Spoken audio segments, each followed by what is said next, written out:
All right. Good evening. Good evening. We're glad you guys are with us tonight. Welcome to the board meeting. Real quickly, we're going to go ahead and move to item 4, reconvening here in our open session. Quick housekeeping. Our meeting is being audio and video recorded. Our restrooms are available during our open session in the Gold Country meeting room, just right across the parking lot if you are in need. Also, item 4.1, reporting out our items during our closed session. So, item 3.2.1, do I have a motion? Move to approve. A second. I have a first by trustee Jeffries and a second by trustee Underwood. All in favor say aye. Aye. Aye. All oppose? Hearing none, motion passes unanimously. Item 3.3, public employee discipline dismissal release pursuant to Government Code Section 54957. The board unanimously, hold on one moment.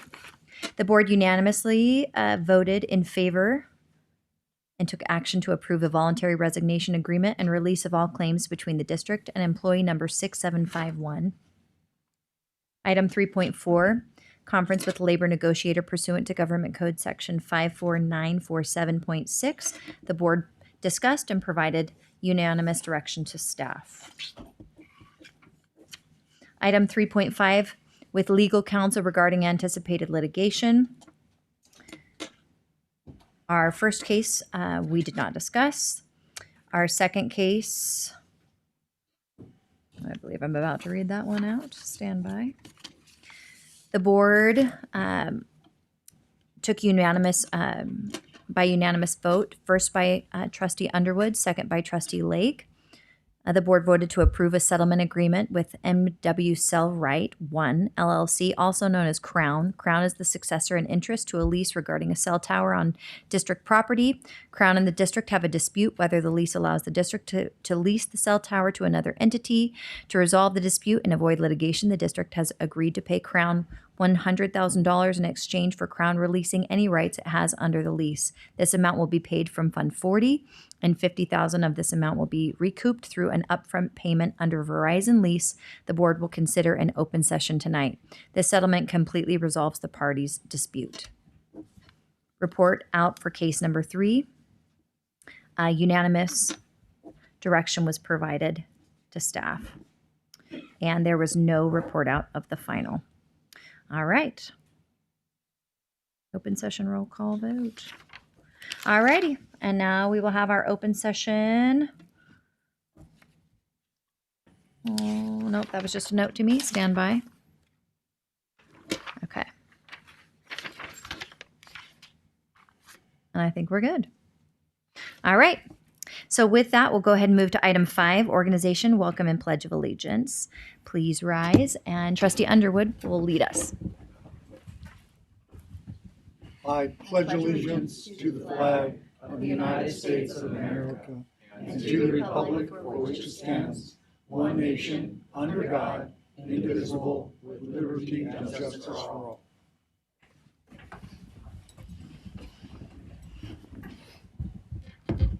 All right. Item 5.2, approval of the agenda. Do I have a motion? Move to approve. I second. We have a first by trustee Jeffries and a second by trustee Underwood to approve our agenda, item 5.2. Any questions? Starting with the student board, all in favor say aye.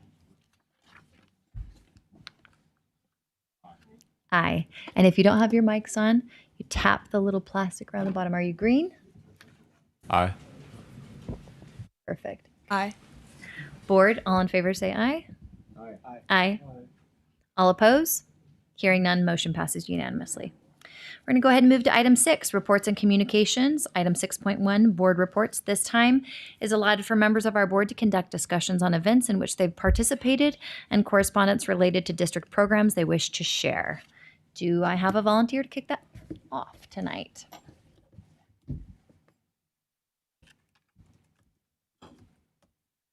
I'll start us off, I guess. Thank you. So several members of this board had the opportunity last night to participate in a meeting with the Delaware Parents Club. We were kind of sharing out, and I think one of our student board members kind of helped put that together. So that was a nice opportunity to be able to speak to that parent group. I've gone to the Delaware culinary room a few times over the last 2 weeks, helping, or at least trying my best to help Mr. Dominy fix his camera system. He did get some new equipment last spring, and still some issues with some of the existing equipment. So hopefully that stuff's going to get replaced, and he's going to have his new equipment up and running hopefully by the end of the school year. So they'll be able to do live culinary show from their classroom. So that'll be kind of a cool thing. Once that does happen and we get that equipment up and running, I'd love to see us reach out to the news media and that kind of thing and try to get some publicity for that program, because it's a great program. The new tennis courts, the resurfacing and landscaping and all that kind of stuff at Delaware all looks great. They did a lot more than just the surfacing of the courts. They did a bunch of landscaping and painting and facilities upgrades. So all that looks really, really good. Last week, we'll talk about this more in a little bit, but last week when President Spade and I met for one of the ad hoc committee groups, one of the ideas that came out of that discussion that we had was creating a trifold flyer that outlines what the board actually does. So I've designed that. I'm in the process now of getting feedback and making revisions to that. So here in the near future, that'll be brought to the board for you guys to take a look at and see if you guys like it or not. But I kind of basically just wanted to outline like all the responsibilities and duties of the board and what we do, so that way we could give those out to the public and they can kind of see like what does the school board actually do, because a lot of people don't actually know like what do we actually do, like what are our responsibilities and that kind of thing. So hopefully you guys will like that when you see that. Maybe the next meeting, I'm not sure, but hopefully that comes up quickly. I'm not sure if this is the time or place to discuss this, but I was hoping. A number of members of this board, myself included, received a number of different emails from parents over the last week with concerns about busing for sports. So would now be just a appropriate time. I mean, maybe Superintendent O'Malley can just talk a little bit about like how busing works within the district, for sports and otherwise, and what are some of the concerns that have been brought up, and like where are we at? Right. I would say, main concerns are obviously student safety. We have the current see you there policy, which, we expect our athletes to show up. It's in the athletic handbook. So it's, people sign off on that. Coaches are aware. So this is common practice, which has been going on for some time. When it started is kind of debatable. Some say 10 to 15 years ago. Some say it changed during COVID. Ultimately, it comes down to a couple things at this point. Busing is expensive. It's nothing we actually budget out. That being said, there is no price you could put on student safety. Also, there's a lack of bus drivers in America, to be completely honest. And so, for example, my understanding is Athletic Director Sabins at Placer High School requested 14 or 15 trips for Placer High School. Mid Placer was only able to provide drivers for 3 of those. We obviously don't own buses. We don't have our own bus fleet. So then it goes to finding a charter company, which we're not averse to. Our insurance carrier has to approve those. There's only 2 in the area that our insurance carrier has allowed us to use. So, we can reach out to that, but again, there's that cost, and how do we do that? That's a great question. So really it's a big question. It's nothing we can solve kind of like today. It's just something that there's a lot of history there. We need to continue to investigate this and try to figure out, ultimately it's a spending priority, and, that all comes down to I'm not trying to dump this all on y'all, but that comes down to the board and budgeting. And if this is something that we want to make sure, because you have to understand, it's been football parents that have brought this forth, but we can't just offer it to football. We have to offer it to every program. So you're not looking at, we just want to get a couple teams to 3 or 4 games. We're potentially getting every team to every contest. So a lot of questions. Principal Zerwas did some calling around to other schools in the league, and basically everyone does, we'll see you there. There's some have a mileage maximum to where, if it's over X, we'll get a bus. But otherwise, it's not uncommon what we do. It's actually common practice. So when, up north, the Reading schools were doing this in the 90s, and they were going, I want to say right around 30 miles is how much they would expect their kids to show up. So again, not uncommon, but it's a concern. So we need to investigate that. Mm-hmm. That is all I had. Thank you very much. Trustee Underwood? I thought I was very impressed actually with the student voice when they were talking about artificial intelligence. They know a lot, and I looked as I was listening, I could kind of see and sense what they were saying is this is going to be transformative. It's going to totally change education in so many ways. At the same time, they were saying, but we have to be wary. We have to be concerned about what this really is and potentially what the downside is. So at all the different sites, they were all saying that. And I was very impressed with their knowledge and with their understanding, actually, more than I know, as I'm not really a high-tech person, but that was very informative and I enjoyed that. On the financial scholarship fund, we're doing quite well. I was very excited when Matt and I communicated, and because the stock market is up right now, it's doing very, very well, and we potentially could see a turn, potentially a recession or a turn in the future.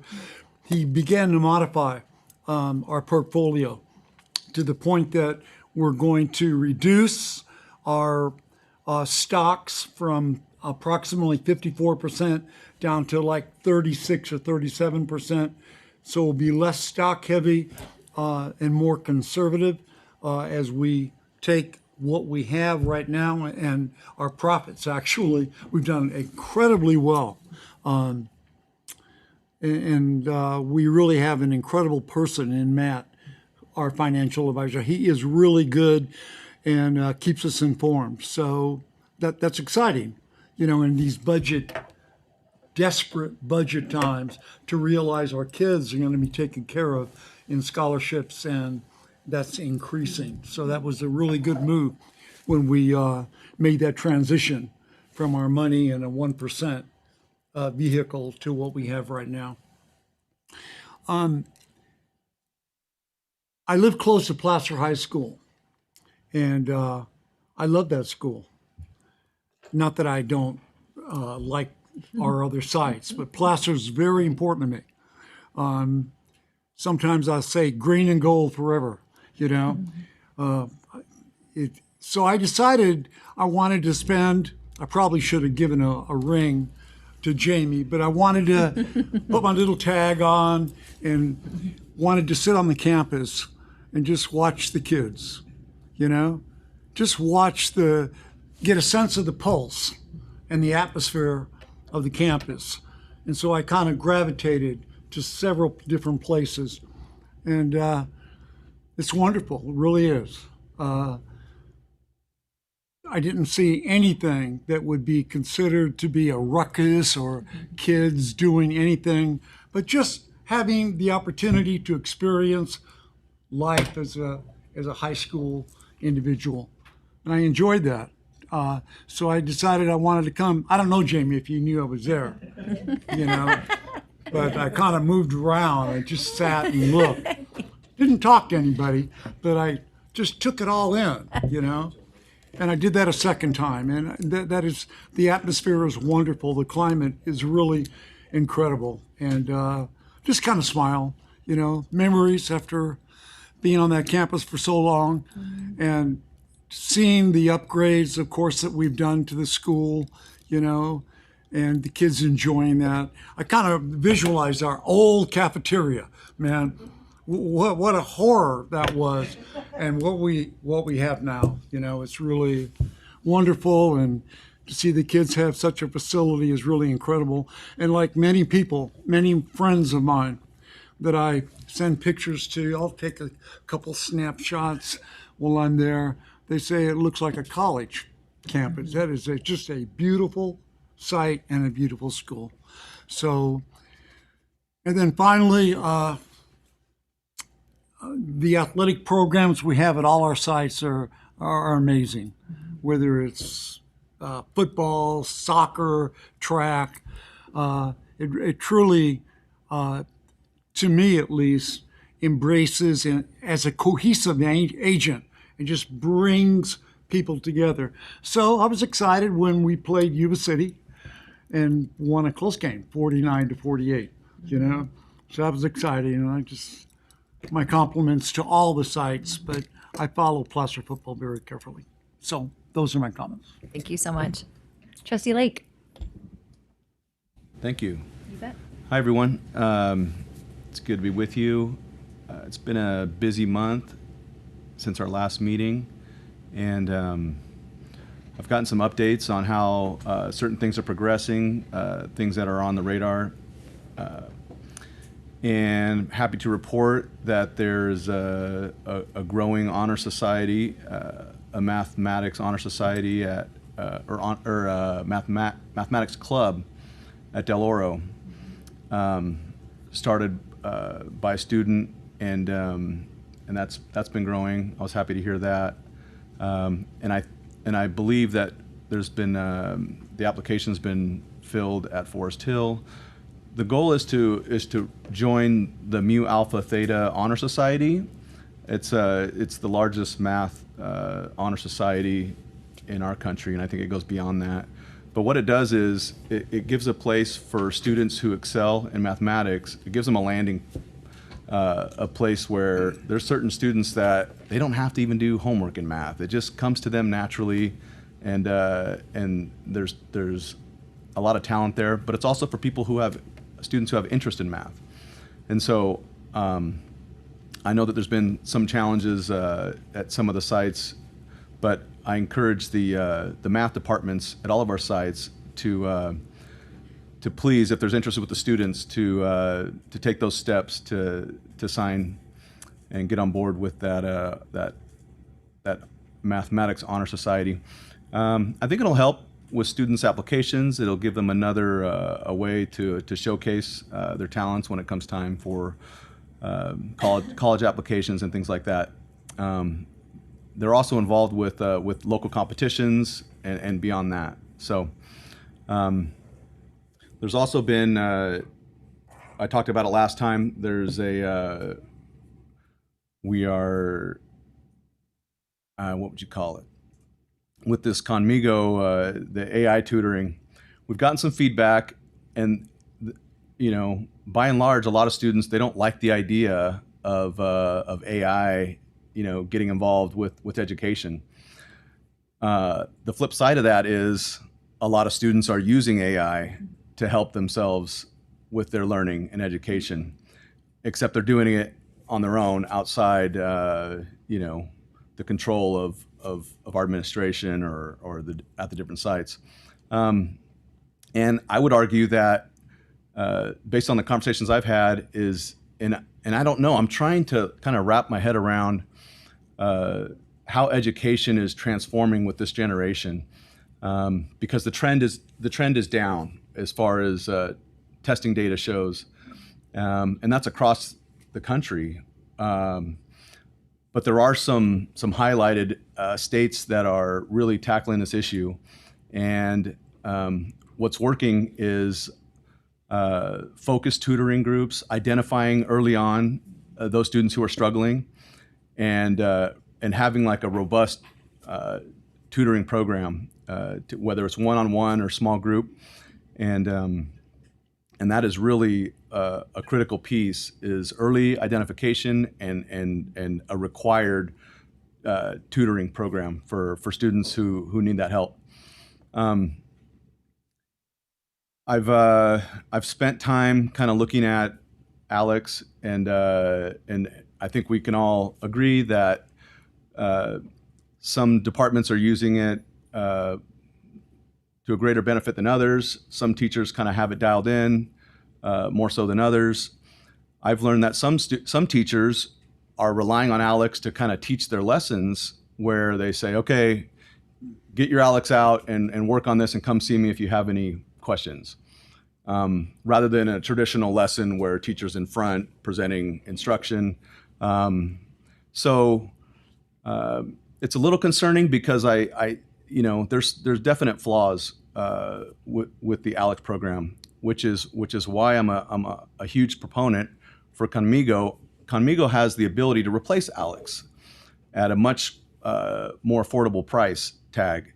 And it also has that capability where, imagine you're on ALEKS. How many times have you guys been on ALEKS and are working through problems and you run into that roadblock where you can't figure out why you're not getting the right answer? And it gets frustrating. And as you know, mathematics builds on itself. And so you're left frustrated and you move on or whatever. Imagine if you could just type there in the sidebar and say, hey, can you please help me figure out why I'm, not answering this problem right? And it has an ability in a conversational format to in a Socratic method, meaning it's not just going to give you the answer that you're looking for. It's going to be able to diagnose where you're hitting that roadblock. So anyway, I think it has a much higher upside for our district. But that doesn't mean that these changes take time, and piloting these things takes time. But that's just where my head is. Because I would like to see, even though in our district, our math scores are far higher than the state's average, I don't like comparing to our state's average. I think of the capability of our community and our students. I like to look at the potential that's there and try and improve versus just saying, hey, we're better than the state averages. Because I don't know if you guys know this, but public education is taking a lot of heat lately across the country for a lot of different reasons. So I'm proud of this board who is actively looking at policy and looking at direction to try and get ahead of some of these some of the challenges that we face in public education. What else is going on? Oh, had the chance to go to the Del Oro Parent Club meeting yesterday and kind of get to know a lot of the parents that were there. And they had some great questions, and it was a good kind of get to know you. All of the board members were there, and it was good. It was a good opportunity. And I'm also excited for kind of what Trustee Underwood was talking about. I'm also on that finance committee with him, and it is exciting to see. And hats off to Peter E. I believe that was your initiative to.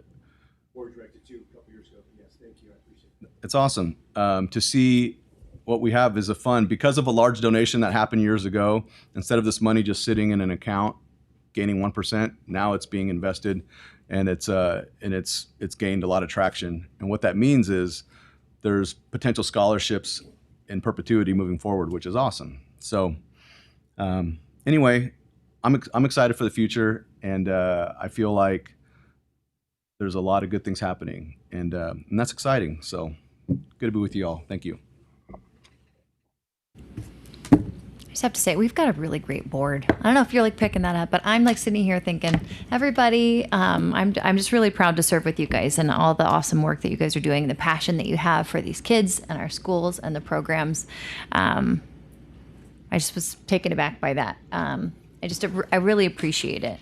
I was also at the Del Oro Parent Club last night. We're going to be talking about all kinds of things tonight, but math and other things were brought up, and as the board members, as they got Jeremy on the horn, I stepped out of the building. We're like, we're not violating the Brown Act tonight. We're not all having a meeting at DO. So we were playing musical chairs in and out as different word.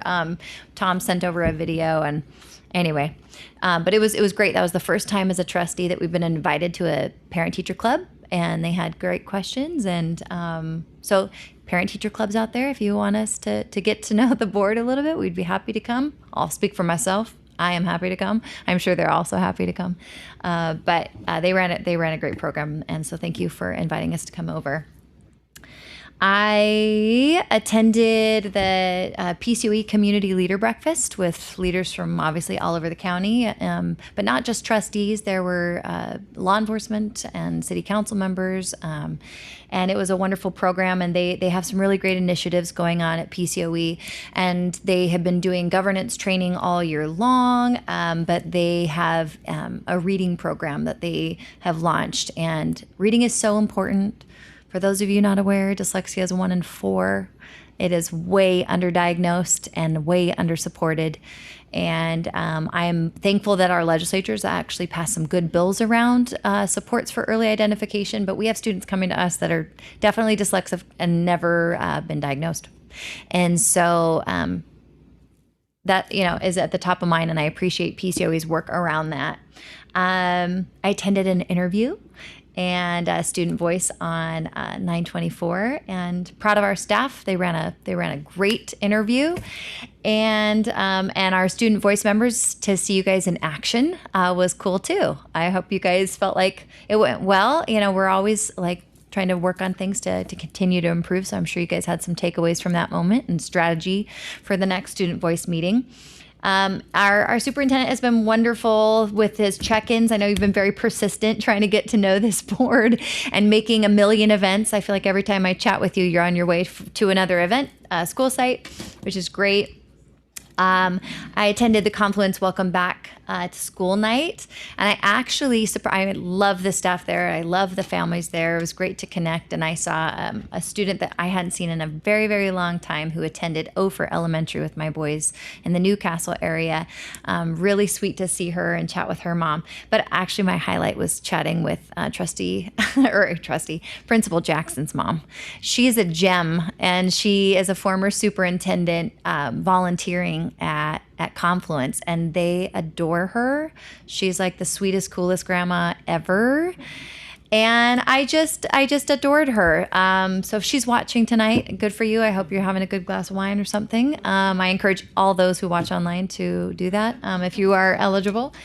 But it was a treat to get to hear from her and have some good feedback. I also attended the Forest Hill Back to School event. And I had to throw it in here, but I did attend a Sky Ridge field trip with my boy, which is not our district, but is one of our feeder schools. And the elementary school teachers never cease to amaze. That is a tough gig. They deserve so much credit. All of our teachers do, but man, just a ton of respect. That's a lot of energy in those little classrooms, and adorable. I attended and participated in the high school voter outreach program at Placer High School. Thank you again to the administrators and teachers who allowed that program to come back. It had not been at Placer High School in several years, I think at least 3. And it was a strong panel, and I got to speak about local governance and what we do and how local elections impact them probably even more than the federal or the big seats that they'll probably never meet, the assemblymen or their senators or congressmen.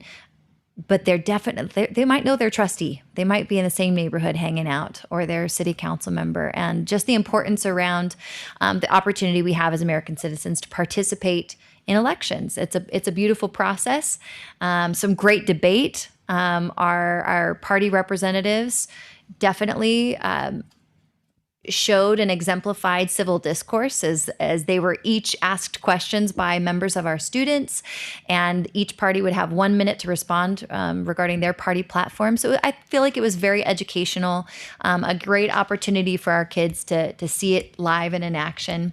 And Placer County Clerk and Recorder's Office does such a great job, and they do a number for months and months to travel around our county to share this outreach program. And actually, because of their efforts, this student group, this age group, is one of the largest voter.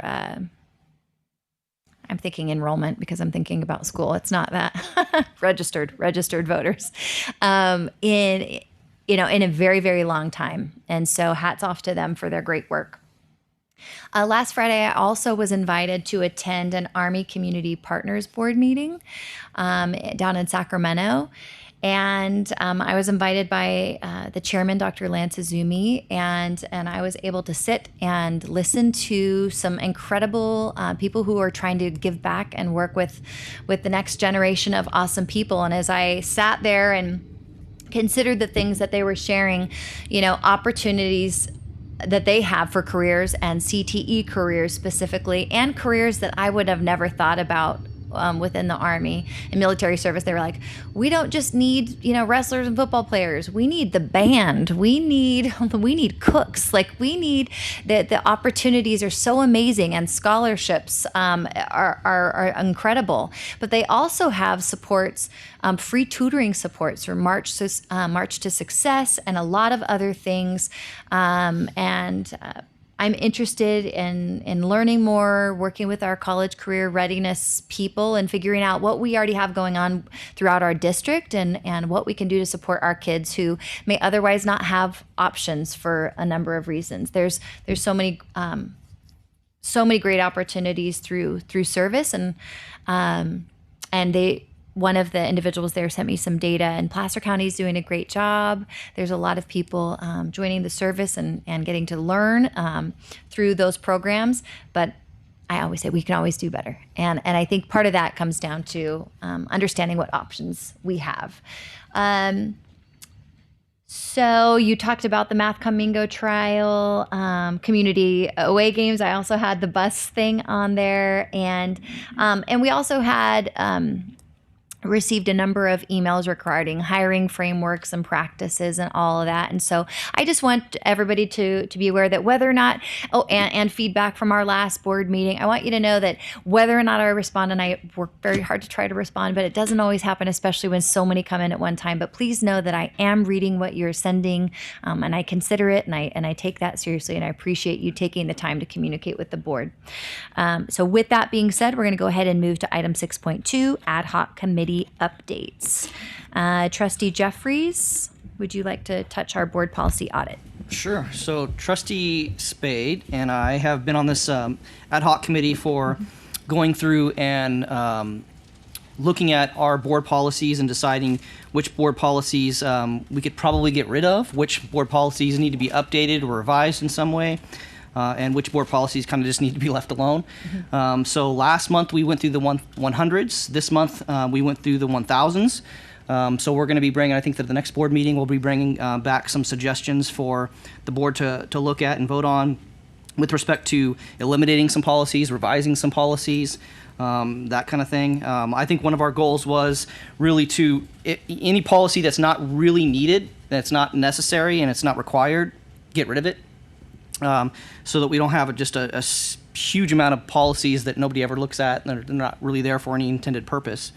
So that's kind of the point of that audit. So still happening, still working on that, and we'll be bringing that hopefully to our next meeting, that first round for you guys to kind of take a look at and see what you want to do with that.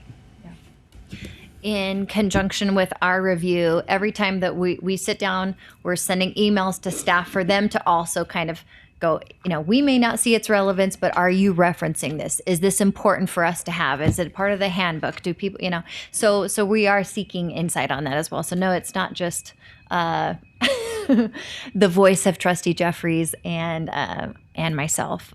Staff's definitely providing some insight and input on that. And, but I'm looking forward to that. I don't know that a solid sweep like this has maybe ever occurred. I'm not aware, but I think it's good work, and I think we're going to be able to do a good job cleaning it up.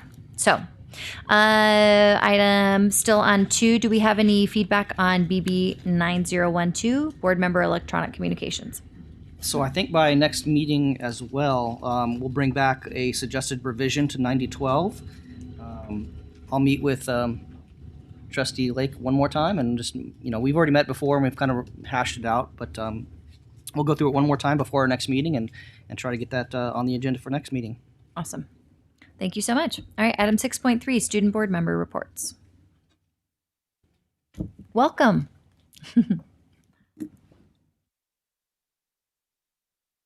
Okay, I think I got it.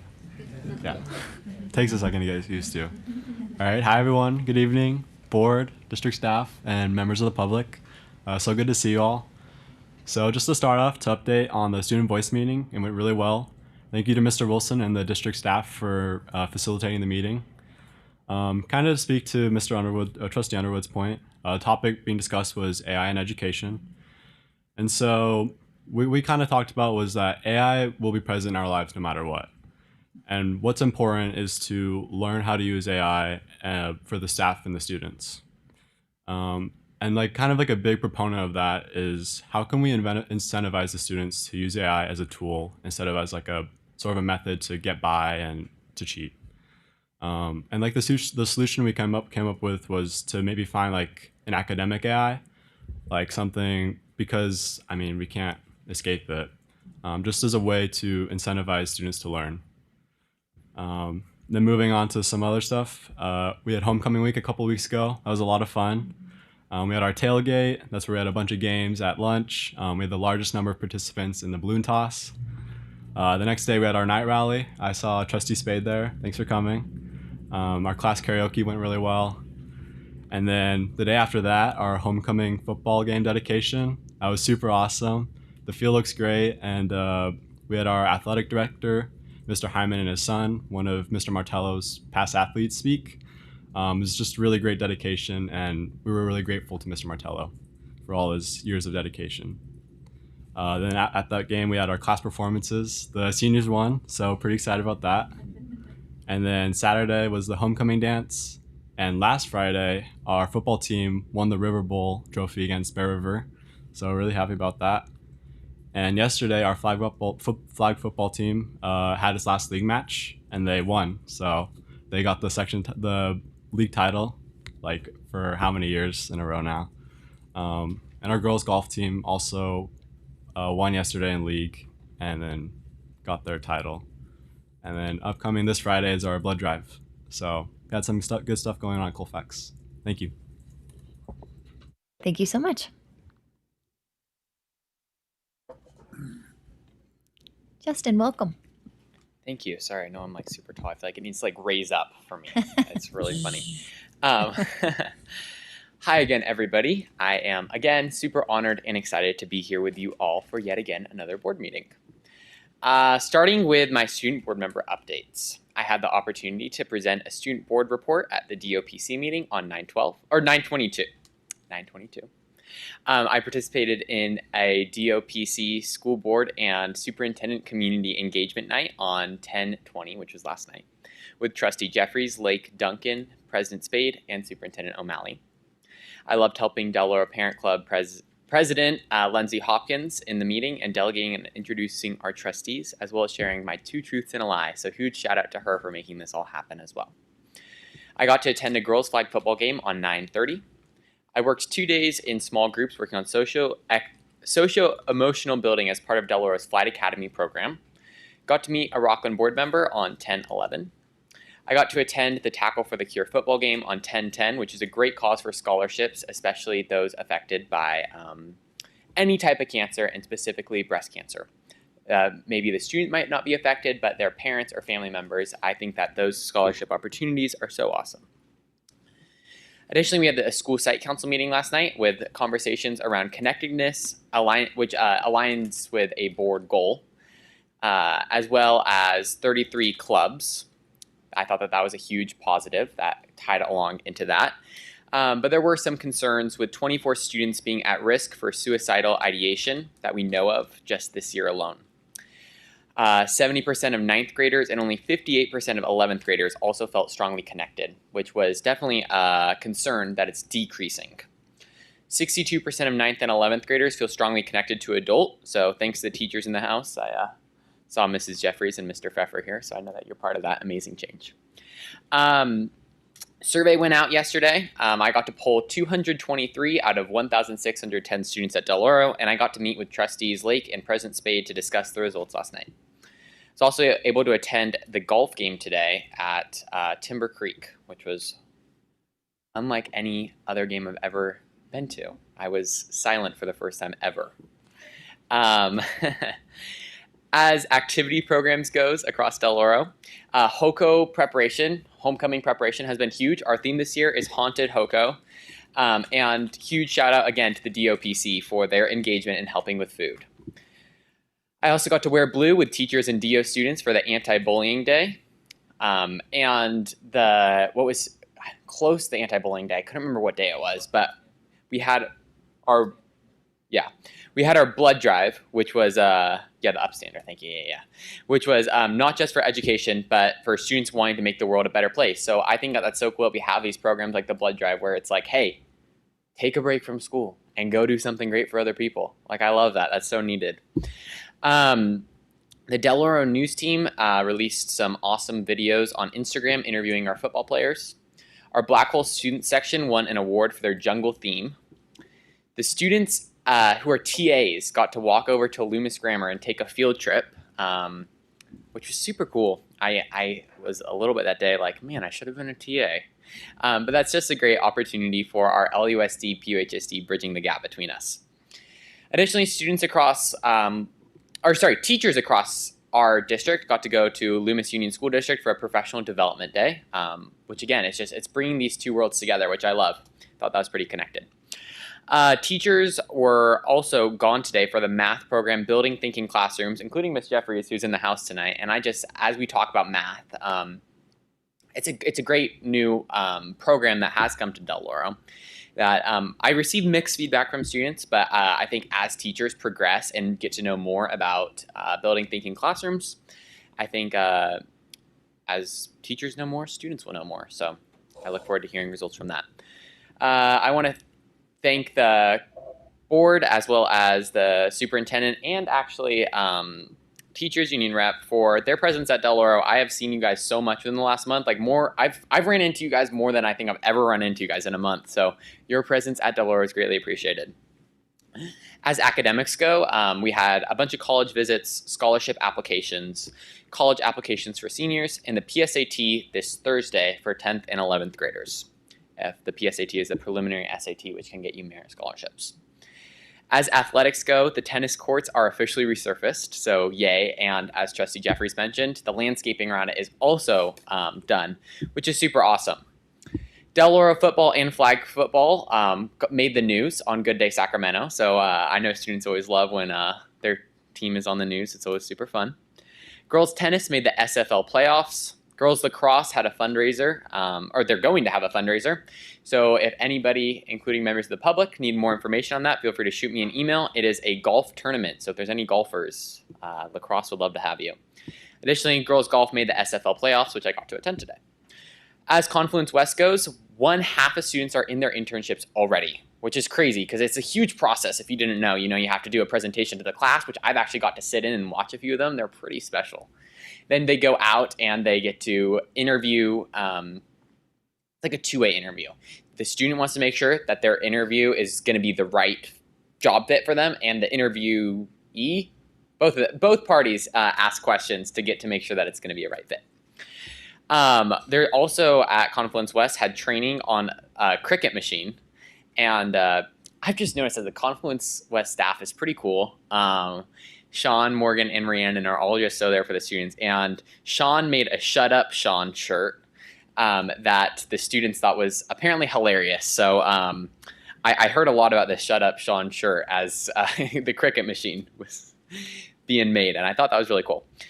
Feedback I have received within the last month is closed bathrooms and there not being enough bathroom resources have been a problem.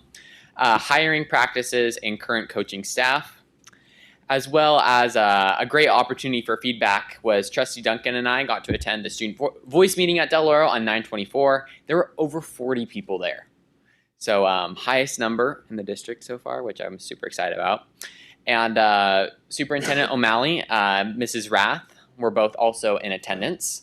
And we got to discuss AI. I did want to be completely transparent that 0 students did trust AI. And while this is a very vague question, and I realize that, I think that students definitely are pretty unanimously in support for being a little more cautious on the AI realm.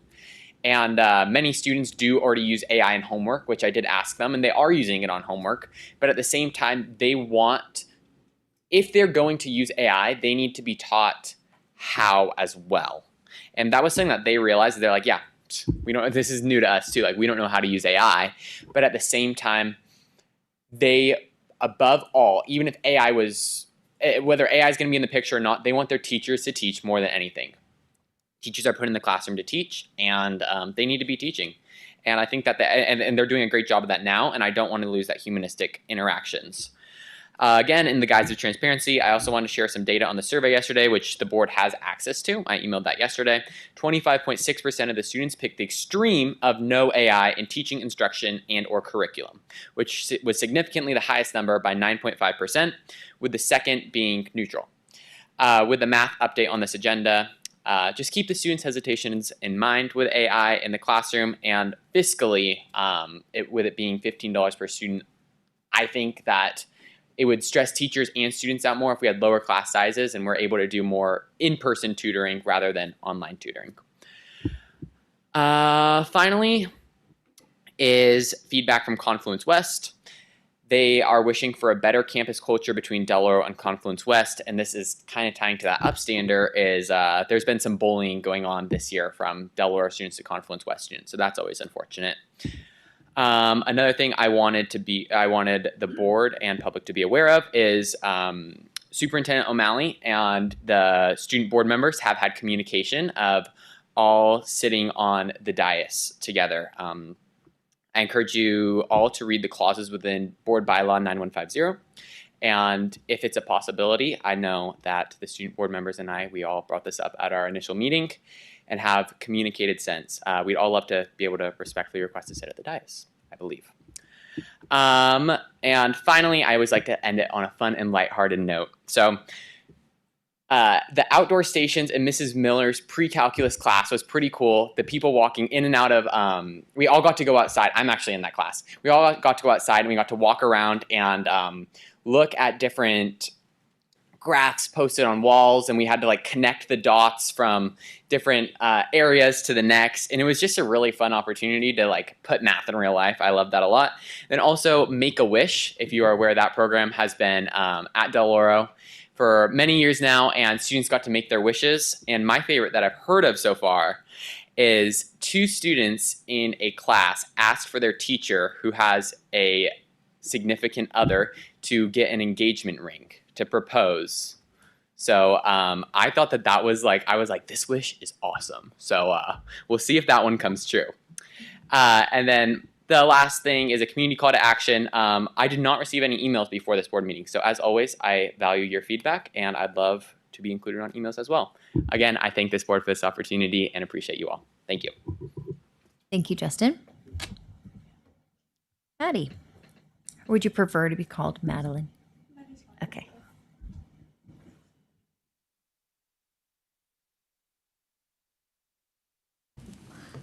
Hello. Hello, everyone. After our last voice meeting, Forest Hill has taken a few moves to make sure that there's enough support for students in classrooms so that they might not resort to using AI to cheat or to teach themselves excessive topics through AI, because I know that Conmigo specifically was a big concern at our campus in IM1. And so we have made the addition of math tutors in the classroom, which have helped a lot, I've heard. And also the Math Honor Society, Mu Alpha Theta, the application has been pushed through, and it can help students in math at all levels. Following the sports side at Forest Hill High School, girls flag football had their senior night last night, honoring 7 seniors' last home game. However, this game secured their spot as undefeated league champs and helped boost them into playoffs. The boys' football team fought hard last week against Mira Loma, but unfortunately it took their very first loss of the season, although they have had a very successful season so far, fighting hard. The girls' volleyball team has their senior night this week on Thursday and is fighting hard for a spot in playoffs. And our cross-country team has a shot at going to state this year with more attendance on the team than in the past 3 years. While fall sports are making strides, they are not the only commotion on campus. The drama class is beginning to form their first play, and the leadership class has put together a fun spirit week for next week to hype students up for the fall sports rally on Halloween. Along with the fall sports rally and the spirit week, leadership has put together a very successful homecoming dance. The theme was Night in Rio. We had it in our theater, and the overall feedback was that was the best homecoming most of the students at Forest Hill had ever attended before, which I thought was really cool. Overall, Forest Hill has been very successful lately, and I look forward to seeing our success and spirit grow as the years progress. I don't have many other things to report other than our athletics are starting a school funder fundraiser, which is basically an online fundraiser where athletes can send out emails to people and just donate money. It's not super complicated. But we are looking to raise more funds to buy a new scoreboard for the baseball field, the softball field, and possibly resurfacing the track. But we have big goals, and we're just hoping to make a little bit. And I think that's all. Thank you so much for your time. Thank you, Maddie. I just got to say, while Cooper's coming up here, Maddie earned the State Seal of Civic Engagement last year for writing the alma mater for her school.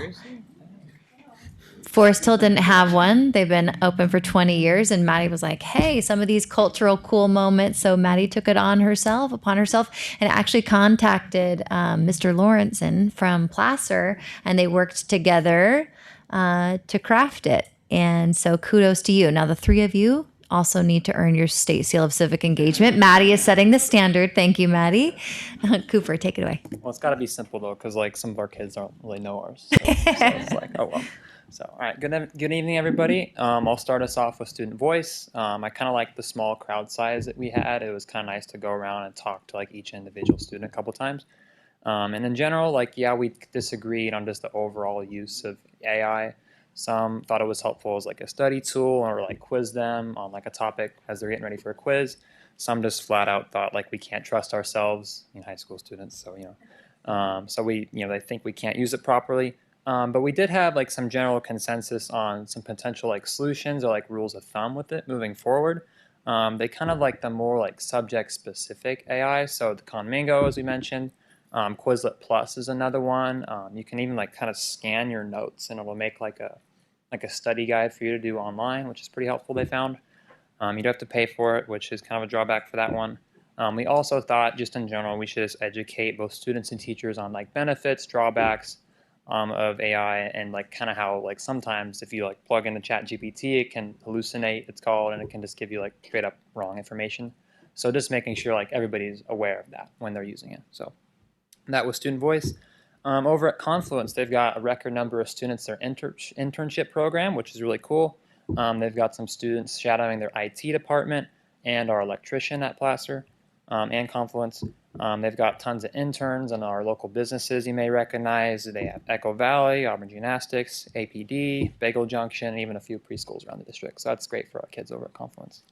They even have some upcoming events. They've got a Thanksgiving feast and a community Christmas celebration as well. So lots of stuff happening over there. Over at MyDo, they've got increasing enrollment, which is great. Two of their programs, personalized education and their early college program, is almost full. So they're very popular. The kids must love it. They've also finished up their charter renewal petition, which should be on the agenda next board meeting, they said. And they're also super grateful to have utilized both their grant funds to purchase some vans, and they took a trip to the Career Fair Expo at CR College, and they took a visit to Sac State as well. So the kids love that. They're pretty stoked about all the opportunities they have from those grants. So over at Placer, our HOCO week was highlighted by the return of the HOCO parade. Most of our teachers didn't even remember having a HOCO parade. That's must how old it is, but it was surprisingly decent turnout from our community. I think we were all surprised. It was like, wow, there's like a lot of people here. Most of us thought it was going to be a ghost town, but yeah, we're very, very grateful for the Placer Parent Club for showing up and organizing that whole parade. Yeah, we couldn't have done it without you guys. I don't know if anybody from here is tonight, but we are very grateful for the Placer Parent Club and helping out. So, and last week we had our second student advisory council meeting. We actually had some decently bright ideas from our students from that one. We have Sorry, guys. So we had an idea for intervention to bring in guest speakers, maybe just kind of mix it up, give students maybe just an interesting person to come in, tell their story, or just explain like some topic that they may have been interested. Just to break up the usual kind of path of information, just kind of like how we have college visits for intervention, just to give them like more opportunities, mix it up intervention. They also, a lot of kids like the idea of having like an online store for like placer gear, just to raise money in general for the program, or like our sports programs, or just the high school in general.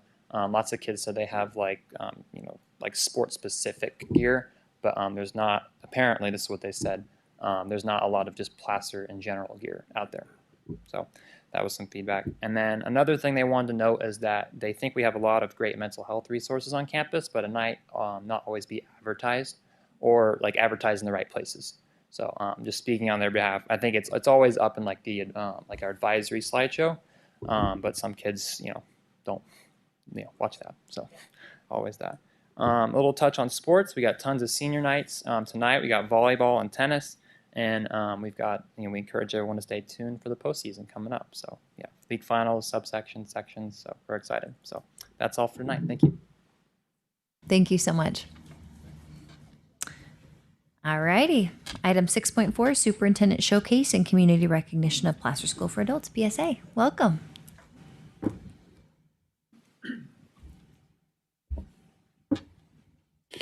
Good evening, Board. Good evening. And community members. So on behalf of PSA, we are here to honor some folks and then share with you what's happening at the Lynn McDonald Education Center.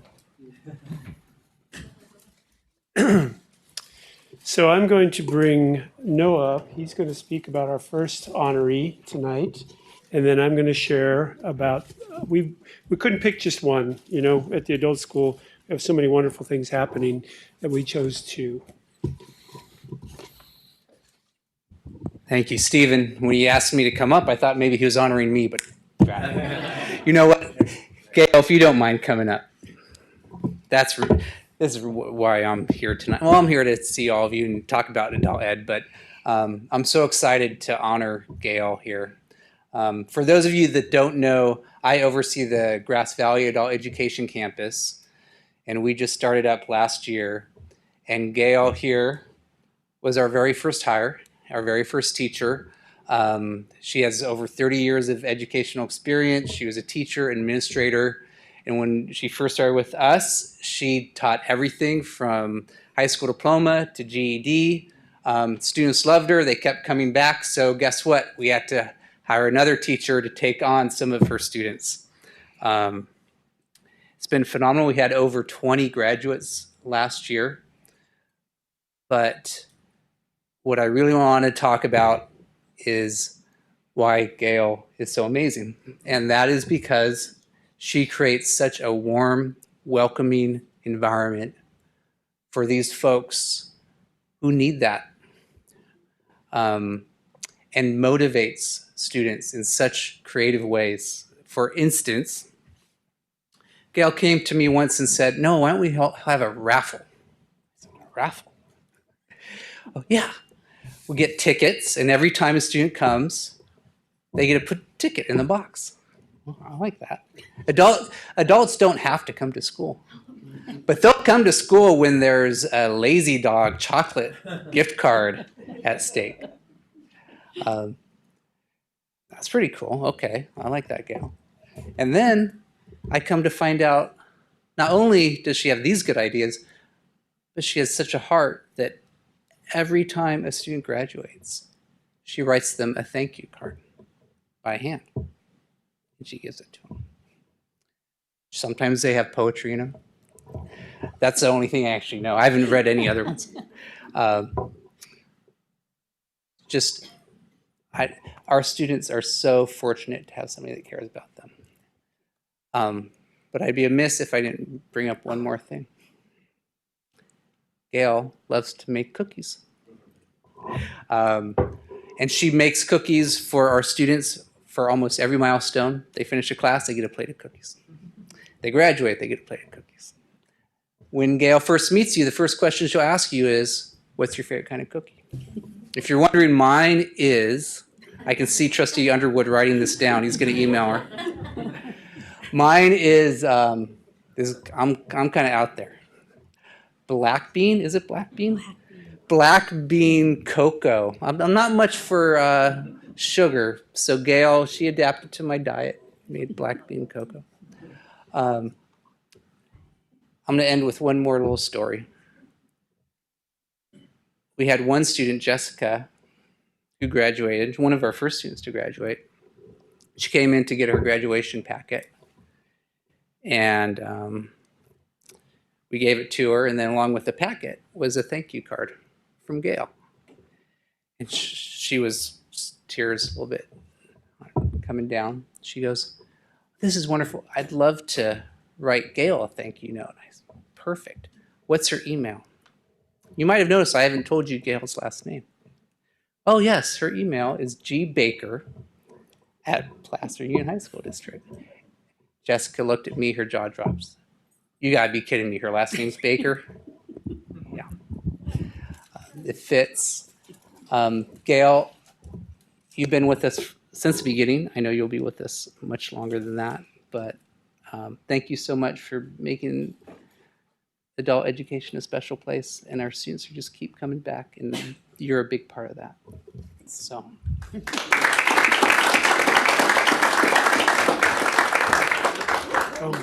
Oh, that's all right. If you guys wouldn't mind just standing right over here and take your picture with.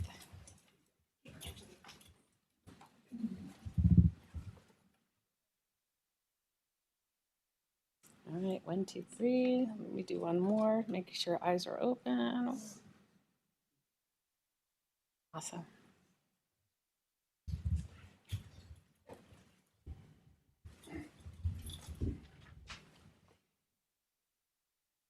That one for me now? Yeah. Sorry, Noah. You'll have to work there a little longer. And I haven't tasted your baking, so there may not be an award for you. So we have, as you can imagine, we have quite an array of teachers at PSA. We cover CTE, ESL, GED, high school diploma, and the list goes on. So it's really tough to figure out who are we going to honor at this auspicious occasion. So we picked, for this second award, we picked a teacher who she would be here with us tonight to celebrate, but unfortunately her husband was hospitalized just a couple days ago. So she couldn't be here, but I'm almost certain she's online watching. So there's so much to say about her that I'm going to just stick to the speech because otherwise we'll be here for a while. Good evening, board. Tonight we are delighted to honor both Gail and Sonia Hamilton. Sonia Hamilton has been a vital and cherished part of the Auburn PSA PUHSD community since 2001.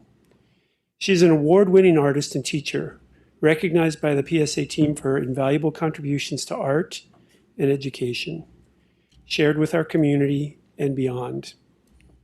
As an ambassador for PSA PUHSD and the art scene in the Placer County region, Sonia boasts a national and international following. Some of her students are coming on from overseas to watch tonight.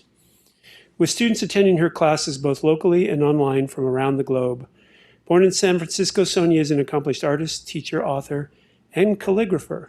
She holds a BA in art and a lifetime special teaching credential in art education from San Jose State University.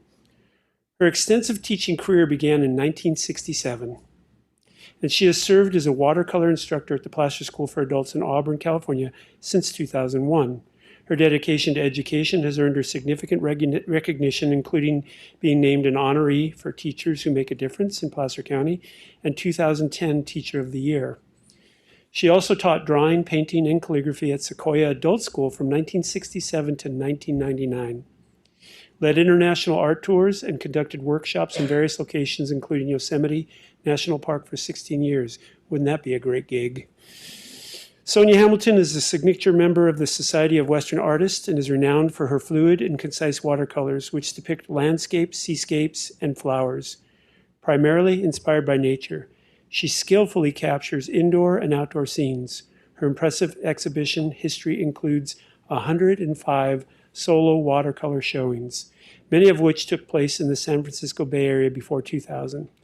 She has also participated in numerous group shows at significant venues across the United States, including the Cannon Rotunda in Washington, D.C., the Triton Museum of Art in California, and the University of Tampa, Florida. Internationally, her work has been shown at the Zhuhai Museum of Art in China. Her paintings and calligraphy are held in private and corporate collections across the USA, Canada, Mexico, England, France, Australia, Japan, and China. Among her accolades are the prestigious Grumbacher Gold Medallion and several Best of Show and First Awards. Her work is displayed locally at the Auburn Old Town Gallery. I highly, highly recommend you go see her work. You might end up buying one, where she has been featured since 2001. In addition to her teaching and painting, Sonia is the author of Watercolor, It's Only a Piece of Paper, a watercolor reference book published in 2015 and highly cherished by watercolor artists, and the Chancery Italic, a calligraphy workbook. She has also contributed to educational booklets, a bicentennial color book, and a cookbook. Furthermore, she has served as a demonstrator and juror for various art organizations and fairs. Sonia describes watercolor as her most exciting, spontaneous, and challenging medium, saying, "It's who I am." Her profound impact on students and the artistic community, both locally and globally, makes Sonia Hamilton truly deserving of this honor. Please join me in recognizing Sonia Hamilton.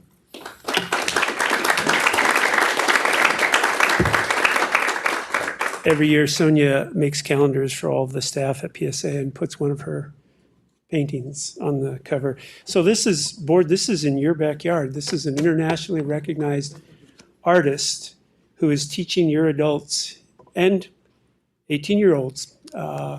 Maybe sometime she could do a little collaboration at some of our schools and share the power of art. So thank you. All right, with that said, we're going to move on to our board presentation. We get to be the first to open up the board presentations, the superintendent's presentations, and we're very excited. So if Noah and Amy could come and join me. So with me, my esteemed assistant principals, Amy Lloyd and Noah Levinson. I think what Noah, maybe he said it, I'm not sure, but Gail is at our Nevada County campus. Just last week, Noah and I were at the Tahoe Truckee Unified School District's board meeting. So we're kind of on a road show. We may get invited to a couple other places, who knows. So we're kind of getting this down. We're so happy to present on behalf of PUHSD the good work that we're doing at the adult school. Placer School for Adults has been an institutional part of Placer Union High School District for over 50 years. So we are going to share with you, because we don't assume that most of you know who we are and what we do. We're going to share with you who we are and what we do. And at the end, we have a little surprise for you. Not cookies. Not cookies. If we could go on to the next slide. Okay, pleasure to meet some of you for the very first time, and hello again. All right, so I would like to challenge you, actually not challenge you, expand a common belief that when we think about supporting our community, when we think about supporting our students, our mind automatically defaults to our kindergarten through 12th graders, as it should, as it should. That is important, that is purposeful. I'm a former middle school and high school teacher myself, as well as former school administrator in that K through 12 system. But, and I want us to expand that definition to include our adults in Placer County communities. The parents, the coworkers, the neighbors, the parents on the sports teams that are also in our community that are adult learners. So just today, we had one of our students pass their second portion of their GED. They still have 2 more to go. And this is a member of our community and a thriving member who set goals and we're there to support. So I don't want you to think of us as a niche program. I want you to think of us as more. We're not a separate mission. We're the same mission. And we're a direct investment in the current families and students that are in PUHSD. So who are these students? It's already been alluded to, but these are the 4 big buckets that are on this slide. And so when people do hear adult school, they traditionally think of the very first one there. They think of students returning to earn their high school diploma, and that is true, often decades later. 35, 45, 78-year-old right now that is earning their high school diploma and has set this as a goal for herself. So this is the traditional perception of adult school, and in fact, our California labor statistics show that by 2034, the jobs requiring a high school diploma or the equivalency GED will be increasing by 5.5%, making almost 42% of jobs requiring that entry certification. So important to our community, vitality, health, and that adult student that's earning a high school diploma or a GED, their children watching that are 3 times more likely to graduate themselves. So the power of investment and keeping the community moving and grooving and healthy and sound. So that is the traditional bucket that when people think of adult school, they think of. But we're more. One of our others is training for new jobs. So the board opened with discussions around AI, and it's a very rich conversation in adult education in California right now around how to support upskilling and reskilling because of the impact of AI on automation. How is that changing economy? How is that changing sectors of our economy? And then particularly, how does that play out in Placer County? And so then it's our job to respond to that. So again, a direct investment in the parents, in our students that are graduating, the kinder and the 5-year-olds right now. What market will they be walking into, and their parents? And then our English learners. So we just finished one of our ESL orientations, 7 new languages represented in the classrooms all over the world, not just one continent. Always excited to see. And again, there to increase their confidence in navigating parent conferences. How do they volunteer in our schools with confidence and they're not shy to ask to set up that parent conference with a counselor, wanting to navigate systems, wanting to be able to connect and communicate. So a very, very, again, powerful resource that we provide. And then one that not all people know about, and not all adult schools actually in the state offer this. We are directly supporting our justice-involved students. So we provide inmate education in our 2 Placer County jails as well as Nevada County Jail. So Stephen will show the numbers in a minute, but it's about 700-800 students. And again, GED, parenting classes, workforce prep classes. And so my goal is that after we're finished today, that again, that expansion of student learning, student success, that it's expanded a little more beyond K-12 and that you can share and spread that word. Thank you. All right, so we want to kind of clear up, how is it that we get funded in adult education? We don't touch the funding that goes for K-12. We have a separate pockets of funding. It's a little complicated. Sue will tell you that our compliance and our funding gets a little complicated to work with. And as the administrator, I can tell you there are many nights you're thinking about all of this. So the biggest pot of our funding comes from what's called the California Adult Education Program. It used to be called the Adult Block Grant. It is no longer that. It's not a grant. It is ongoing Ed Code aligned funding. 75% of our funding is that flat funded CAPE at this time. There's some changes that are going on in the state about how adult ed is funded. We'll keep you abreast of that. Our next pocket that's not the biggest, but it's a substantial amount, is our WIOA. That's federal funding. We receive Title II federal funding. So, and that is the one area of funding that we can grow.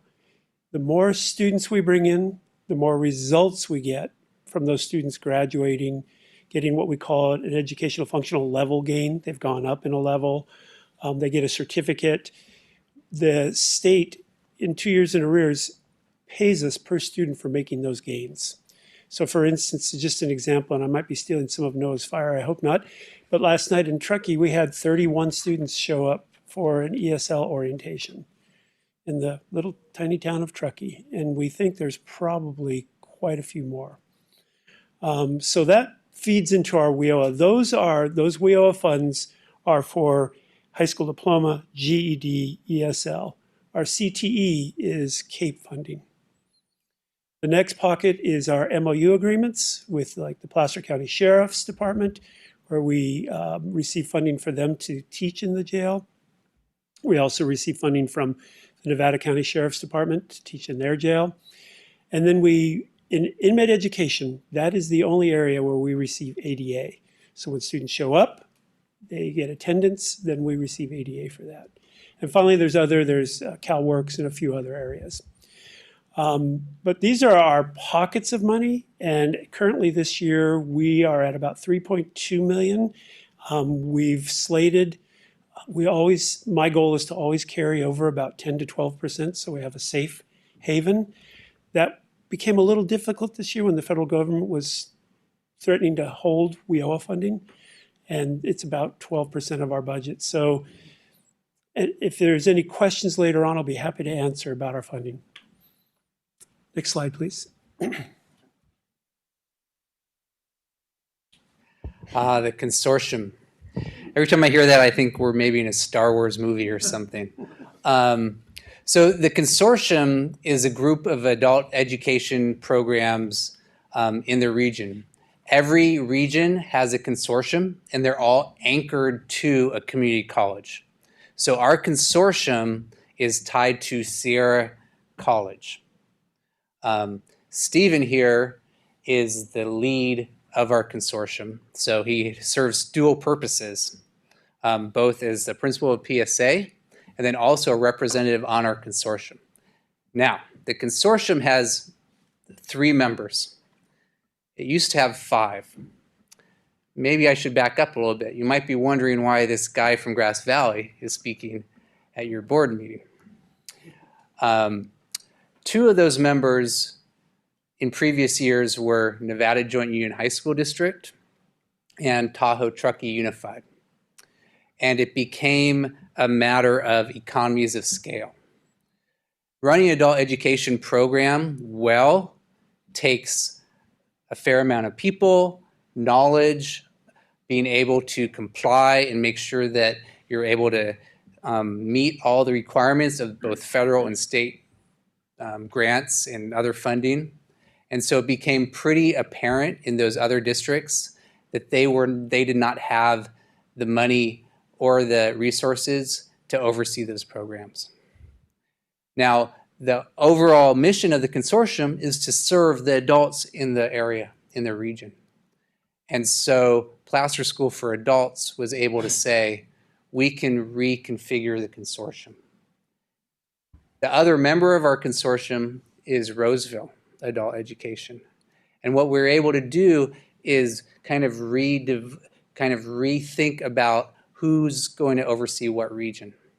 So Placer School for Adults oversees, you can see it there, Eastern Placer and Nevada counties. So Auburn, of course. My main office, where I work out of, is primarily Grass Valley. And then we also go up to Truckee. Whereas Roseville works in Roseville and Lincoln. And just really quickly, because I know that we do have a time limit, but I get excited about the work that we're doing. As Stephen mentioned, he did steal my fire a little bit. That's okay. He's a principal. That's what he gets to do. Just last night, we had 31 new ESL students up in Truckee.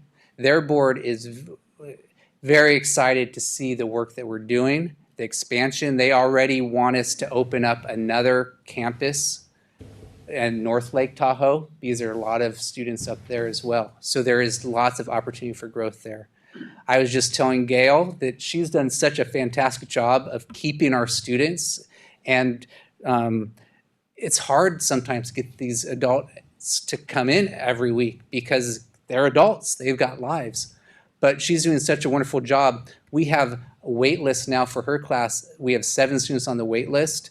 We're going to be posting another position and adding another high school diploma class in Grass Valley. So there's lots of opportunity. CTE is next on our list. But we could talk about consortiums and politics and all of that all day long. But the main objective for us is to make sure that these adults who are families of our students are being served so they can better themselves. And I'm just so proud of the work that we're doing, and happy to be part of your district, even though I'm in Grass Valley.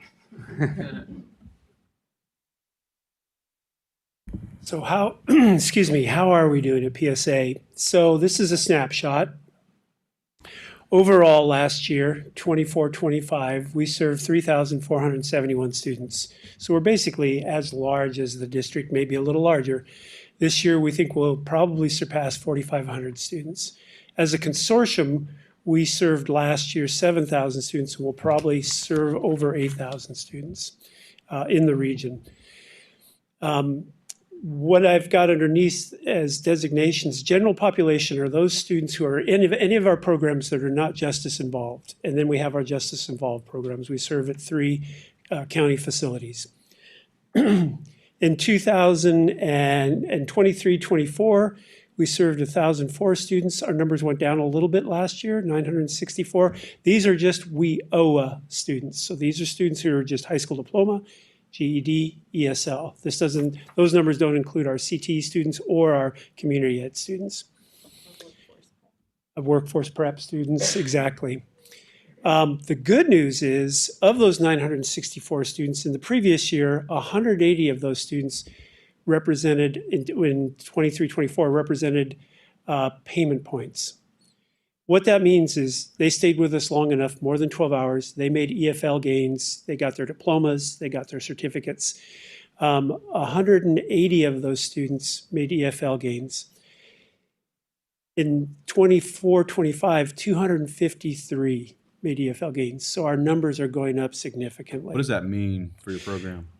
To make those gains, is that just that's huge? You get more funding? Yeah, absolutely. So our funding. So when I started with PSA, our WIOA funding was about $50,000. Last year we were $320,000 in our WIOA funding. So it's a significant gain. And what it means is we can hire more teachers, we can buy more curriculum, we can open more classrooms. What's that turnaround look like if you were to get like an infusion of new students? I'm curious about your capacity. So right now, and that's a question we're curious about too. Right now, we've been very conservative with how we spend our money. All of our teachers are part-time teachers because we know we have the ebb and flow. But we see that we could meet the need in North Tahoe if we need to. We're starting to see increases also on our Grass Valley campus, and we feel right now with the funding we have, we comfortably can meet the need. So we see growth from where we're at now of roughly 3,500 students to probably hitting about 5,000 students eventually. So, and these are your adults and not only just your adults here in this area, but all over Placer County. Our justice involved, we serve, yes. Oh no, I was like, is it on? Click, click, click. Just thinking about those numbers, 5,000, that's more students than we have at all 4 comprehensive sites. Correct. By more than 1,000. That's so many students. And then you had mentioned you're serving around 8,000, or that was over the That's the consortium. Of the consortium. Yeah, I mean, that's really incredible. Yes, yeah. we feel the same way. Yeah. For our justice involved, 23-24, we served 707 WIOA students, so that's at ESL GED. Last year, those numbers went down to 600. The corrections world can be difficult. Teacher could be there to teach, and they're in a lockdown. You don't get to teach. They're going out on work groups. So the numbers fluctuate.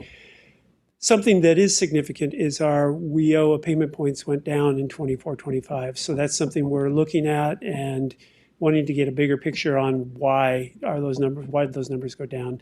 This year, we've started to see a rebound in that. And I just want to make the connection between the adult school and the other district sites, I'm going to tell a quick little vignette. So last night I was closing up, leaving at about 5:30, and I came across a parent walking his child to our Restore program. If you don't know what that is, that's for your students who are on, may be suspended, but instead of suspension, they and the parent sign a contract to go to the Restore program, where the parent and the student work through the issues that brought them to that place of suspension. That's something that we started with the district. I think it's been 5 years now, Elena? 10 years we've been doing that for the district, and we're talking about expanding program. Anyways, father and son walking in, and I thought I recognized the father, but I wasn't sure. It was, getting late in the day. And he looked back to me and he said, "Mr. Casbright?" And I was like, "Oh no, now I need to remember who this is." And he said, "I know you probably don't remember me, but you helped me graduate 12 years ago." So he had been in our adult school program 12 years ago. And then I remembered him. And we had to sit down every night for 2 hours a night working on math to get him through high school diploma. And he said, when my son got in trouble and I was told about the Restore program at PSA, I knew that we could trust that was the place to go. And so the connection is real. That's awesome. Do you help students with special needs at all? So on our campus is the TALL program, Transition to Adult Living. And we also have the PCOE program for emotionally disturbed students. But we also work with adults with disabilities. So we're partnered with the Department of Rehabilitation, Golden Sierra Workforce Board, and PCES, Placer County Employment Services. So yes, we do on a daily basis. All right, next slide, please. All right. So what do we do when we have suddenly expanded geographically all the way to Tahoe? Our mission is still the same. We're still student focused, but we're having to ask ourselves now some of the messy questions and some of the passionate questions that have led to lots of great convo. How do we provide equitable services to our students in Tahoe to match those services that they're receiving from our main Auburn campus? So the meaning about our orientation, our registration process. You heard great things about the climate that Gale creates, right? That culture, that climate. So how do we ensure that across all of these locations, we're providing equitable services to our students and equitable onboarding and learning? And so we need to be systematic. So this last year, we are digging back into nothing new. This is the MTSS framework, multi-tiered systems of support. So absolutely not something new, but something that we're returning to and systematically using again to define our universal support. So that bottom tier, what are all students receiving when they register to be a Placer School for Adult student? What does the data show us? Returning and diving into that data around attendance data, academic progression, what does their goal setting communicate? So having now more systematic review of that data to show what interventions do we need to provide up in Tahoe, Grass Valley. How do we think bigger and think differently in hybrid, online, as well as in person when we have this geography spreading us out. And then, of course, our tier 3. So you're speaking to our students that have special needs, that may have cognitive challenges. We have not the mental health supports that, for example, the wellness centers that are in our K-12 system. And so how do we create new partnerships with our community members so that just today we had a teacher refer a student for tier 3 supports. And so we need to then create those partnerships, be able to lean on and meld with those partners. So we took a field trip last week to Placer County's Health and Human Services Department, again, learning about how we can dovetail, but also support them in teaching students about AI and in the job and workforce prep as far as resumes, covers letters. So we're learning to reignite some partnerships, but really, really needing to get back to the systems. And so one thing I want to say about this is that this is an initiative. This is not an event. Meaning that when you see us at graduation, when you come 2 years from now to the campus, we're going to be consistently and constantly having to have the conversations around what do these tiers mean. And just today, Stephen had meetings with all staff we have some one-on-one meetings around how do our staff support and how do they see their roles, all the way from custodial supports to principal in supporting this MTSS model for our students. So again, to be continued, and when you come visit, don't be shy to ask and say, what progress have you made? How have you figured out some of those challenges that you're looking at to support students? Thank you guys so much for the work that you guys do. I'm sure that there are multiple questions, but I was up at Tahoe Truckee a couple weeks ago doing a Golden Bell validation for the work that they're doing around community partnerships and their DLAC program. Anyway, awesome. And they said, right around the corner, you guys have Placer School for Adults right here on our district office. And I thought, oh, I'm going to go peek in, but I didn't want to disrupt. So I know you guys have been up there. I love to hear that area is growing. And I love that you're thinking about the systems that make your program and school successful. You guys are like your own district. Like us, I mean, you're our district, but you've got a whole separate world going with just as many, students as we're serving on a daily basis. And it's really incredible.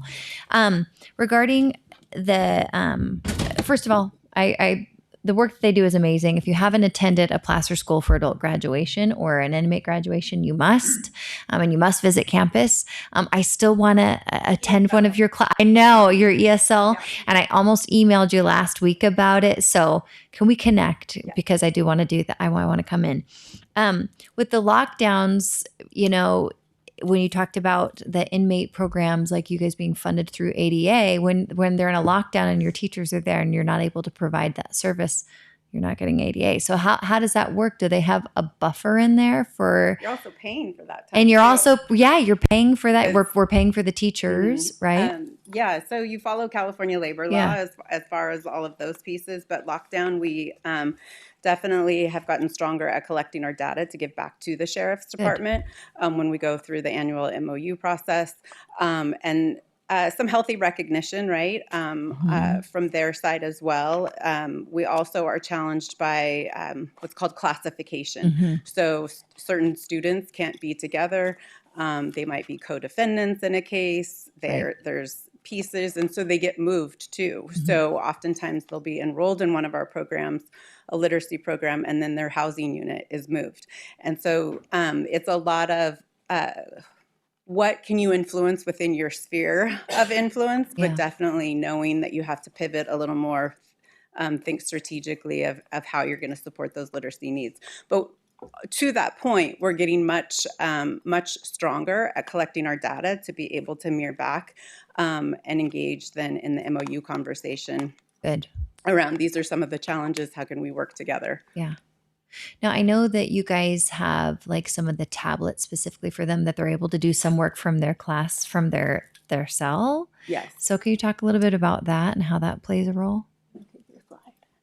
Okay. So yes, we did a big investment. The previous 2 years kind of had piloted, they're called Nucleus tablets. And this is really about aligned with our mission around reducing obstacles, right? Creating access. And so, for example, in the jails, they all have different housing units. Some students can mix, some students can't. And so when you're programming students and they say, yes, I want to earn my GED, because they may not be able to be with all students, you can't necessarily pull a class of 30 students in at one time. So what that means is that a student may get access to their GED study only 6 hours a week. It's very, very difficult to make progress towards a math goal or towards a science goal when you're only engaged 6 hours a week. And so there would be paper packets that could go back to reinforce, et cetera. But we did a huge investment last year, and we're monitoring that data right now. The Nucleus tablets are now in the housing unit. So think of the size of an iPad.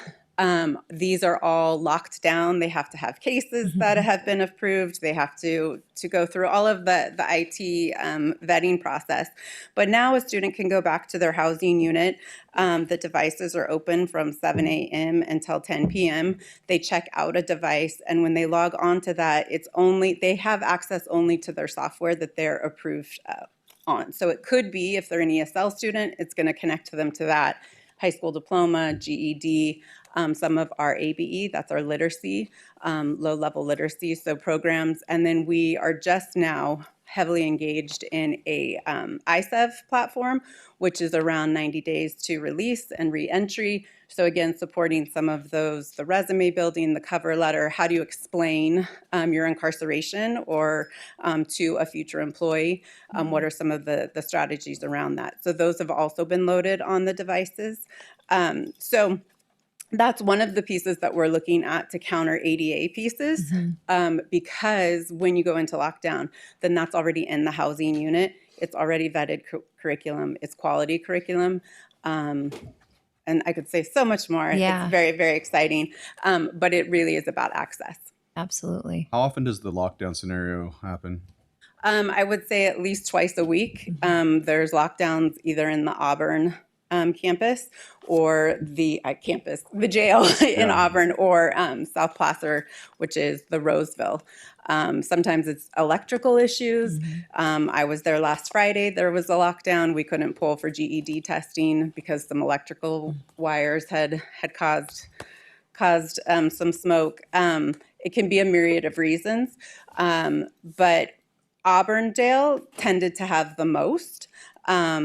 But like I said, one of the pieces that we're kind of engaging in that give and take with the Sheriff's Department is really documenting that to show the impact. And then we've worked collaboratively with them as well as really looking at classification again.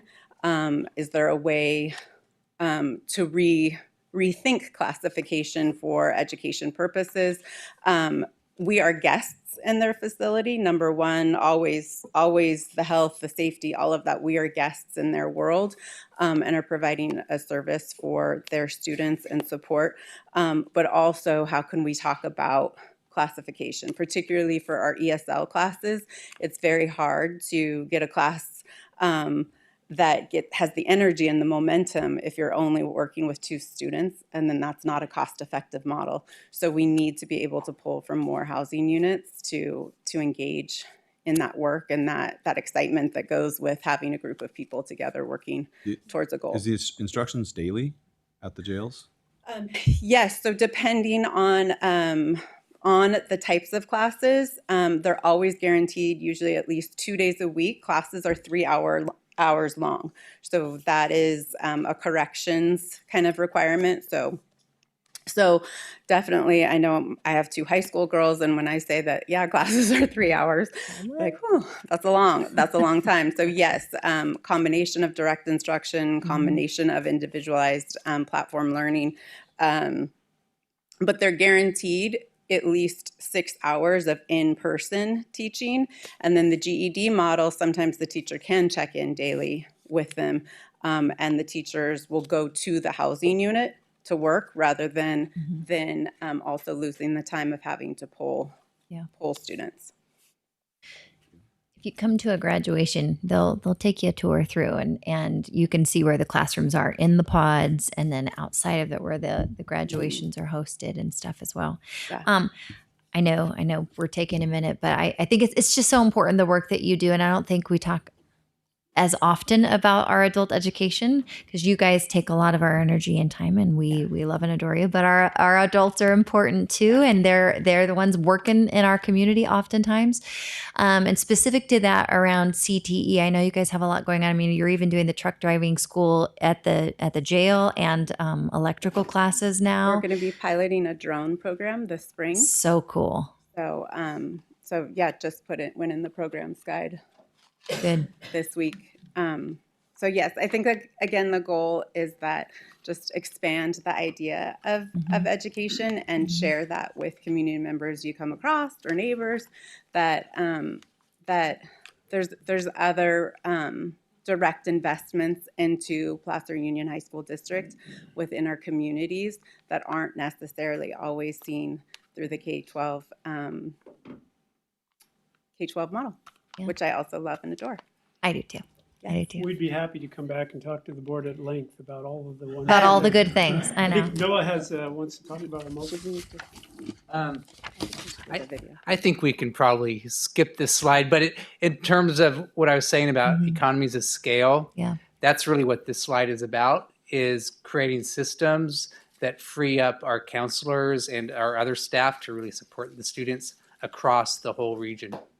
And I will say, before we watch the video, we are working diligently with Sierra College to create pathways. For a long time, Sierra College didn't understand us in that light. And President Spade and I have spoken about, when a student graduates from high school, the counselor says they've gone off to community college, they've gone off to trade school, they've gone off to university, but there's nothing up there that says they've gone off to adult school.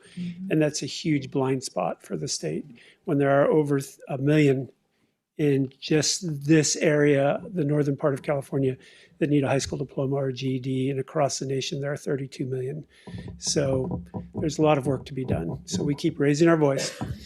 We want to share a video. We are rebranding ourselves, and we want to share a video that this is just a sliver.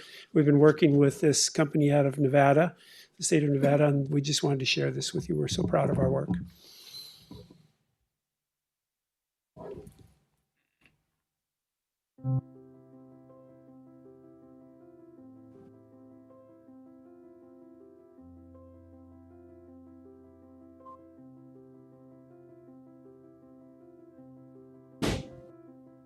To be able to learn new skills and know that just because you're a certain age, you're going to be done.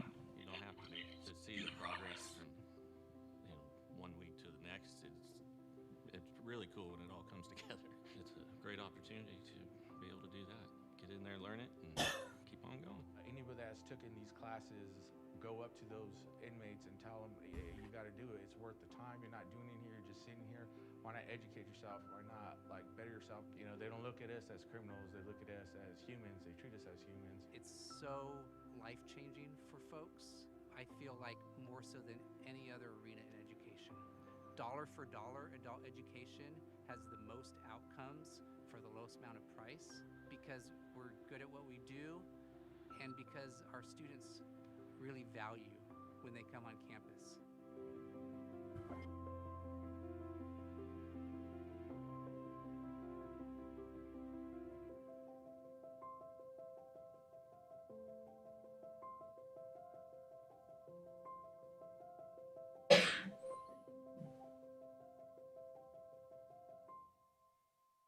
Thank you. Thank you. Awesome.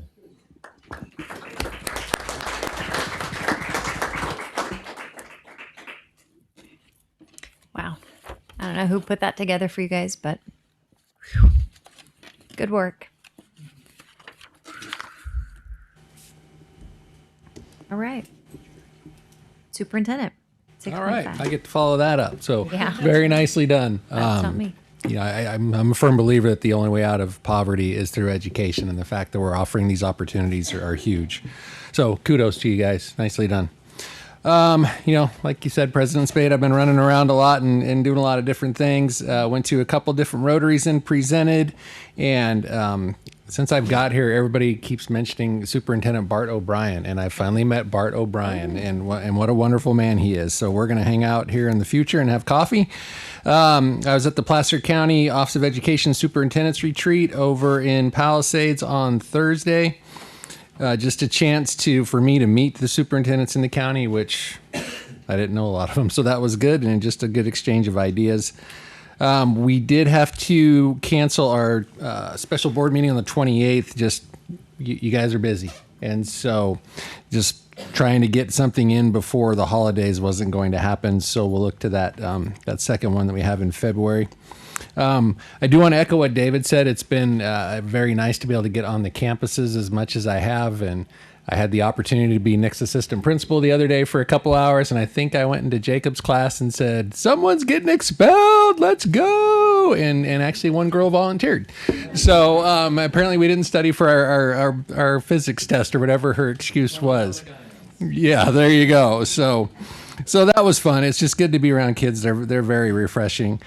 And I do want to say that it's very rare in life that we get an opportunity to be around someone who's like the best at something, right? So my understanding is we have the fastest 3,200 meter runner in Placer High School history here. Let's see. Red can get. But congratulations, Cooper. It looks like you got the record. Nicely done. You got a record. Oh, not the record, but you got. Okay. Well, Grandpa still got the record. Well, Grandpa better get ready. But man, you run all the time. Like, it's not that you haven't put the time in. So congratulations on that. Effort pays off. Upcoming, we have the Placer County Office of Education Trustee Dinner on 11/3 with Emerson, Jessica, and Tom have registered. Confluence West Open House will be on November 12th from 6:30 to 7:30. And we have our next regular board meeting on the 18th of November. And with that, Dr. Caminiti, I'll turn it to you. Thank you. Cooper, that was 9 minutes was your time? 9? I did mine in 9 as well. It had hours at the end of it. But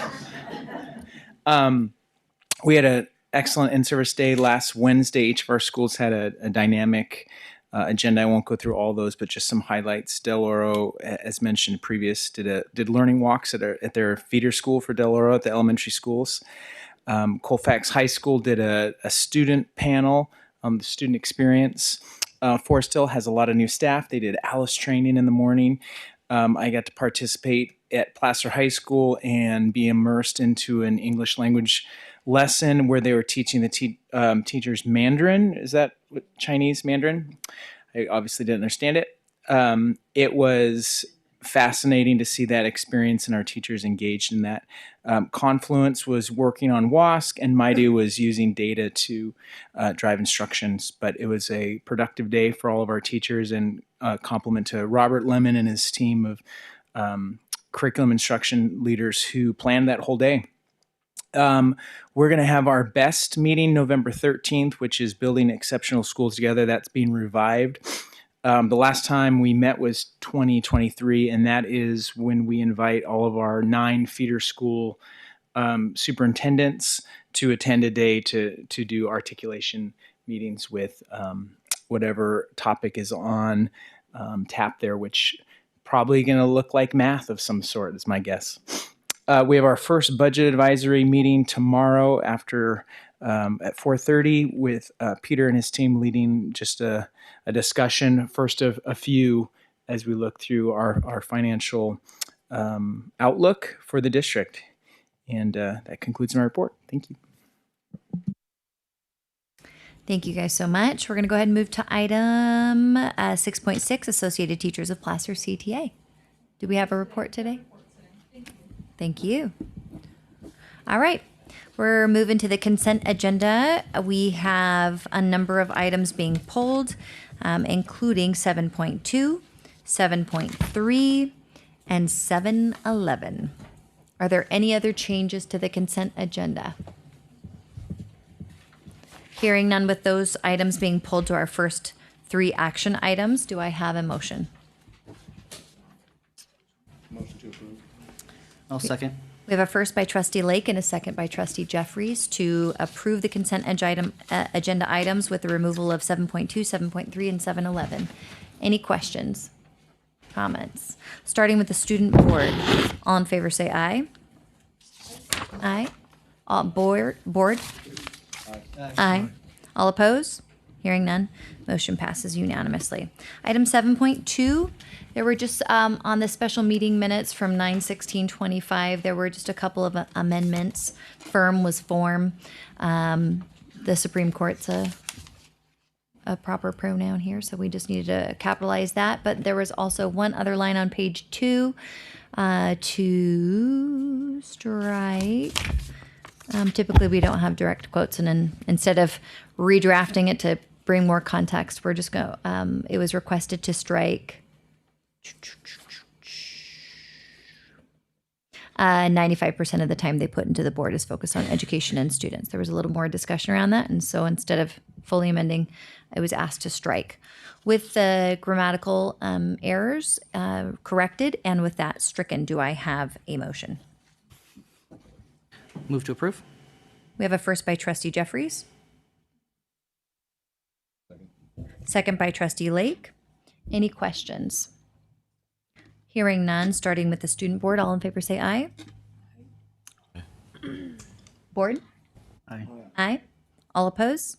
Hearing none, motion passes unanimously. And the other documents are as is. So that was it for item 7.2. Item 7.3, district issued warrants. Trustee Jeffries. Yes, you guys are gonna hate me tonight, but I have some questions. If we can pull up the warrant for 917. My first question is the enterprise vehicle exchange. We have a $25,000 and $33,000 listing. I'm curious what that is. If I may, I think I'm gonna have either Sue or Don speak. I think we did some vehicles for maintenance, if I remember correctly. The van purchase, oh, for I do. my, thank you. Thank you. Okay. And on that same pay warrant, a $14,000 payment to Sierra Foothills Academy. That'll be a placement for a student. Oh, okay. All right. Do you have anything with that warrant? I do not. And moving on to warrant 925. There was a $3,235 payment to Meteor Education. It was for more of the furniture, finish up the furniture order at Colfax. Oh, that's furniture, okay. And there was also a $3,200 payment to WMS LLC. Where is it at, if I may, on that page? What page is it on, if I may ask? I didn't write down the page number. Sorry. It was to WMS LLC for $3,200. There it is. Yeah, I see what it is. Yeah. 200. It could have. Well, I'll have to get back to you on that one without looking at the backup. Which, yeah. What was that, Susan? Oh, a settlement. Okay. But I'll get back to you on that one. Okay. Just a side note on that. And this is something I've heard from community, not necessarily, well, I mean, I guess myself as well, but at times, and I'm sure that this is just how they're coming through. Sometimes when there's the abbreviations or just the letters, even if that's what the company's called or the law firm or whatever, oftentimes I'm not sure unless I Google it or, I'm checking, trying to do my due diligence on the back end to figure out what those are. If it's possible to put in not the abbreviated version, maybe that is their company full name, but just in general, some of those abbreviations I've had community bring to me. Yeah, and just like the last meeting, in fact, on the one of the pay warrants, it was listed as cash. Yeah, and well, it's there again this time. Yeah, it's capital C, capital A, capital S. Yeah, that's the acronym. What? Yeah, yeah, sure. Got it. Is Matt Natoli part of it? Okay. Yeah, and if we can't, no problem. And I kind of figured it might have been in our system that way. So, but just wanted to bring to attention that that's been brought to my attention. On the pay warrant for 10-1, there was an $8,000 payment for Screen It.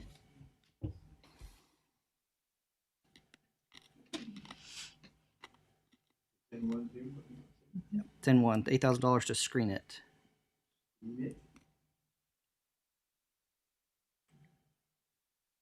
There it is. Mm-hmm.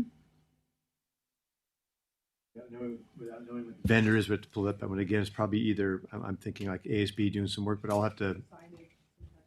Yeah. Mm-hmm. Okay. Moving on to the 10-9 warrant. Sorry, I'm jumping around a lot today. Don't be sorry. There was a $4,400 payment to Brisk Teaching.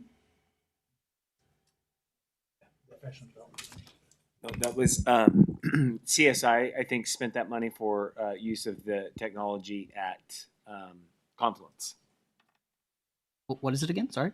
It's Brisk is an AI tutor okay. sort of system. I don't know exactly all that it does, but it allows the teachers to use it to deliver curriculum and other things. Okay. We paid for it with CSI for Confluence. Okay. Last one, I promise. On the 10-16 warrant, there was an $8,000 payment to Weissman Costumes. Mm-hmm. Probably CTIG money for CTE dance costumes at Del Oro. Okay. Thank you. All right. Any other questions on district issued warrants? Do I have a motion? I'll move to approve. We have a first by trustee Jeffries.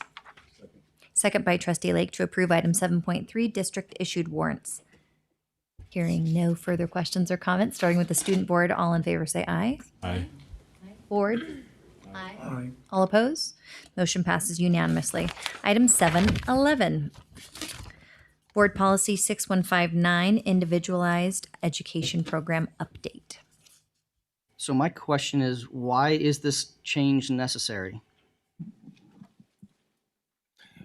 I don't, like I mentioned before, Jeremy, I think what we do is when we get the update, our practice has been just to update whatever the language is from the CSBA.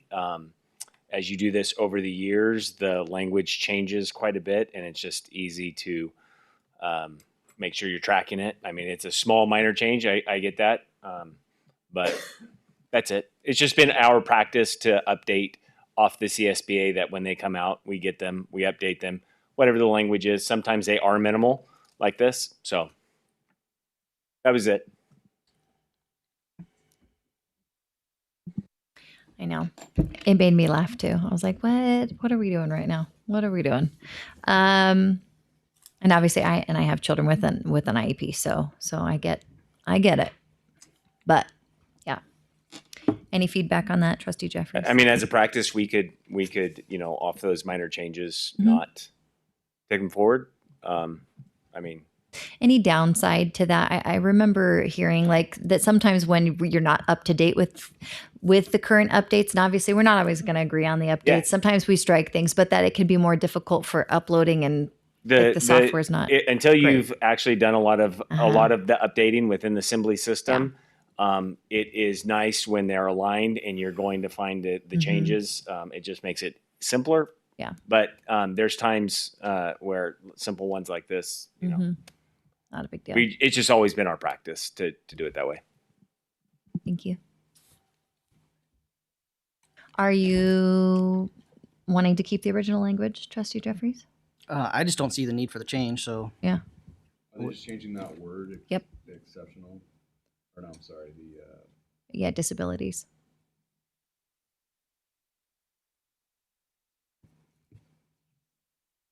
I mean, I don't have a strong inclination either way. Often I refer to it with special abilities instead of using disabilities, but I think that this is about an attempt to be politically correct. I really, I don't have a strong feeling.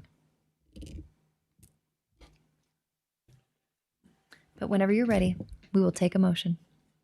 And if you want to amend it or as is, lay it down. I'm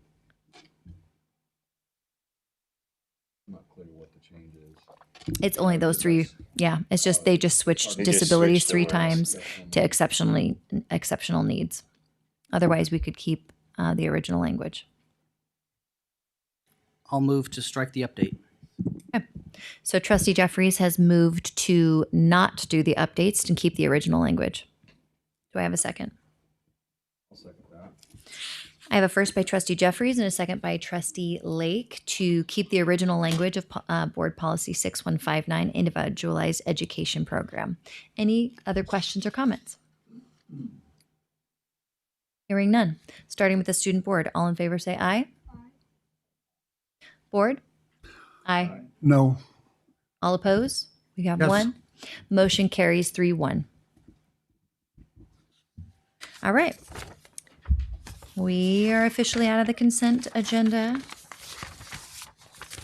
We have lots of field trips, lots of good things happening. All right, item 8, action items. 8.1, certificated personnel report number 3, 25 through 26.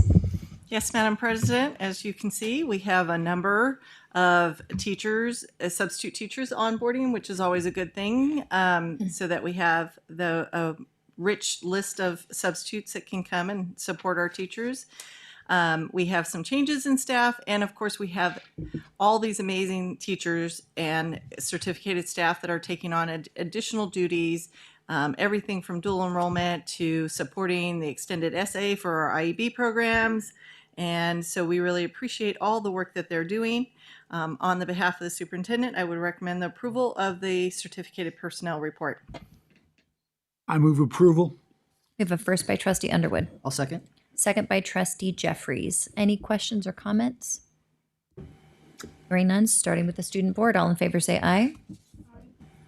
Board? Aye. Aye. All opposed? Motion carries unanimously. 8.2, classified personnel report number 3, 25 through 26. So again, we have a number of newly hired classified, including a great number of substitutes that's helping with our auditorium tech. We have a lot of use in our auditorium, so it's great that we have those backup individuals to support those school site and the events that are happening. Sports continue to go on. Now we're working towards our winter. Not that we haven't already done some of the winter. We even have some spring on here too. I see a mixture of all these different sports that are happening, including our band. So on the, I keep going. And of course, I don't want to forget our student teachers our student tutors and aides that are helping. So we really appreciate the students that are joining in. On the behalf of the superintendent, I would recommend approval of the classified personnel report. And Madam President, if I may, you have a relative on this, so you may want to abstain from that. I was going to announce it. You just stole my thunder, Superintendent O'Malley. Yes, my husband is on this list. I will not be voting tonight. A non-interest exception applies. He has worked for the district for much longer than when I joined the board. But I will abstain. I have a question about the report. Yeah. So what is the sports specialist positions that we're seeing on there? Are those coaches? Yes. They're typically coaches, mostly if they say cross country or boys soccer, those types Like of things. specialist for frosh football, that's a coach? Yes. Okay. Could you just explain? I mean, I remember having a question around this a while back, but not all specialists are paid, and some are, or all specialists are paid, but they might go through site funds, not through the district. So correct? all specialists are paid. We have also a list of volunteers, and the volunteers may also be coaches, but they're volunteering, they're not being paid. The pay for the different roles of the coaches, the specialists, all those, we only fund a very specific amount of coaches for each of the school sites. And then everything after that is either paid through their athletic funds, their ASB boosters, those types of funds, including each school site has some athletic funds as well. So it's a variety, and each contract that's written would identify how they're being paid and stuff. Thank you. Do I have a motion? I'll move to approve. We have a first by trustee Jeffries I'll second. and a second by trustee Underwood. Any other questions, comments? Starting with the student board, all in favor say aye. Aye. Aye. All oppose? Motion carries 3-0. I have abstained. It's a really good thing we have 4 members here tonight.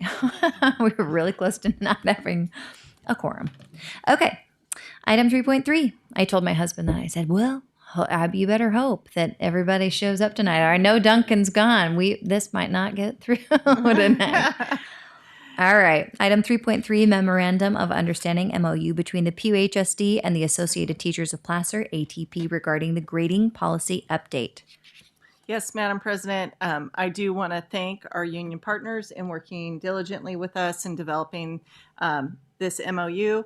It is a process that takes time and energy on all parties, and we do appreciate the time and the interest that they have in this. It is in support of the board policy and the teachers working towards developing the ELOs that are necessary to support the grading board policy that was adopted, as well as providing some transition time with the grading process. So on the behalf of the superintendent, I would recommend approval of the MOU, which has been ratified by the union. Do I have a motion? I'll move to approve. We have a first by trustee Jeffries and a second by trustee Lake to approve item 8.3, the MOU between PUHSD and the Associated Teachers of Placer regarding the grading policy update. Any questions or comments? Hearing none, starting with the student board. All in favor say aye. Aye. Board? No. Aye. And we have one opposal. Motion carries 3-1. All right, item 8.4. Yes, Madam President. This is an MOU that was written specifically in preparation for what we hope is a successful retirement incentive program that's in process right now. We have no idea where we're at this point, and it will hopefully be before the board on November 19th with all the numbers to address if that will be supported or not. In the same time, whenever you go through an endeavor such as a retirement incentive, you have to consider, how do you continue to save money? How do you work through that process? And so again, I want to thank our union partners for sitting down at the table with us to go through this and how we can continue to support the district in the future endeavors of getting our budget in line with our declining enrollment.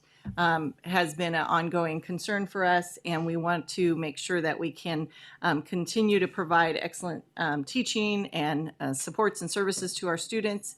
And so doing so, we sat down, we went through all of those pieces, and this has gone through the process and been ratified by the union as well.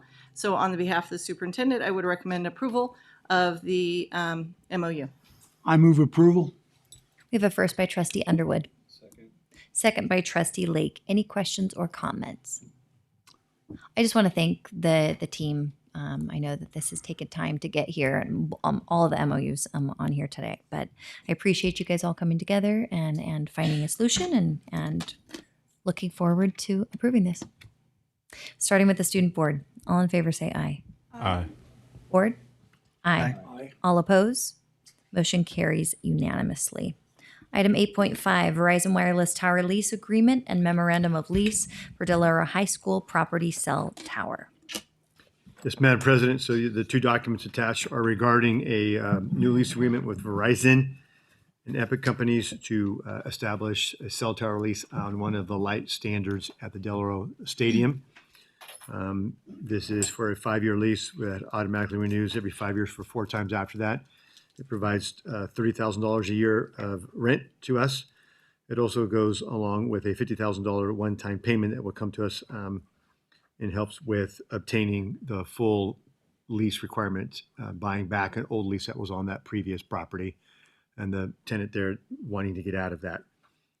And so that is the fiscal impact. All comes from Fund 40, so it does not hit the general fund. And the money that is being used to cover the rest of the $100,000 will come out of the receipts of this cell tower over the next 20 months to pay us back for that. But it provides us the opportunity to be the first person to lease that property and get back our ability to do that, because it was a lease that had done well over 20 years ago. That was in effect till 2032. And so we wanted to get out of that so we could actually start making our own money, not having to go to somebody else from a previously old lease. And on behalf of the superintendent, we recommend approval. Thank you very much. Do I have a motion? Move to approve. First by trustee Jeffries. Second by trustee Lake. Any questions or comments? Yeah, so just to confirm, Peter, what was discussed earlier is after that first 20-month period, from that point forward, we're going to be roughly making $30,000 a year. Yeah, with a 2% escalator every year. Yes. Mm-hmm. And that'll go to the facility fund for the account strictly from the cell tower to be used for capital improvement projects or things like that. Right. Peter, are these rates kind of? It ranges anywhere from say 1,500 to maybe 4,000, give or take. That's when I Googled and checked a few other schools. With a 50,000, I asked for more, but they weren't going to give the $50,000. So it's a matter of more monthly or get that lump sum. And I wanted to go for the lump sum to help get out of that lease. Because when we were negotiating with Crown, they wouldn't come down. And when talking with the attorney, they had a pretty good case not to, and I didn't want to lose out on an opportunity. Yeah. So that's what was presented to the board. No, it's a good move. Thanks. I always love hearing about a revenue stream rather than Yes. rather than a pull. So a way to put this together. All righty. So we have a first and a second. Starting with the student board. All in favor say aye. Aye. Board? Aye. Aye. All oppose?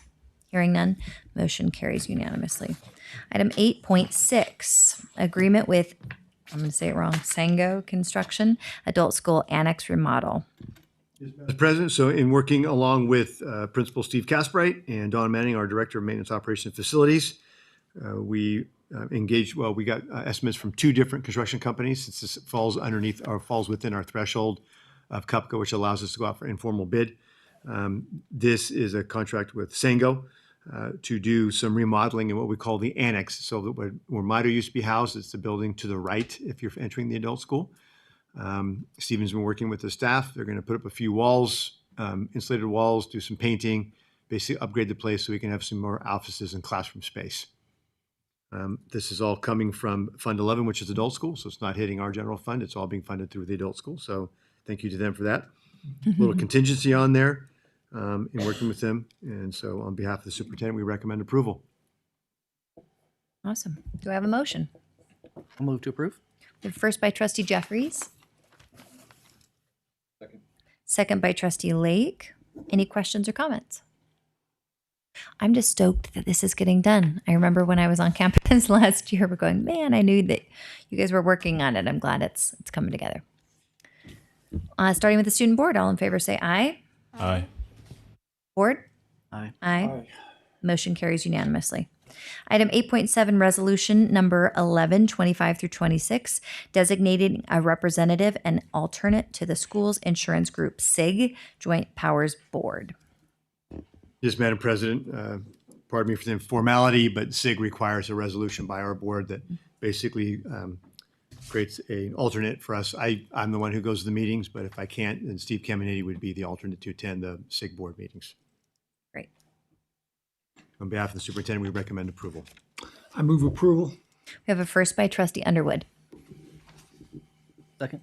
Second by trustee Jeffries to approve the resolution number 1125 through 26, designating a representative for the alternative to the school's insurance group Joint Powers Board. This is a resolution. We will have a roll call vote. Student board. Aye. Aye. Trustee Underwood. Aye. Trustee Jeffries. Aye. President Spade. Aye. Trustee Lake. Motion carries. All right. Item 8.8, resolution number 925 through 26, in support of full funding of the Individuals with Disabilities Education Act, IDEA. So, to your point earlier, Trustee Jeffries, the word is still in IDEA, so it should be fine to be in our policy.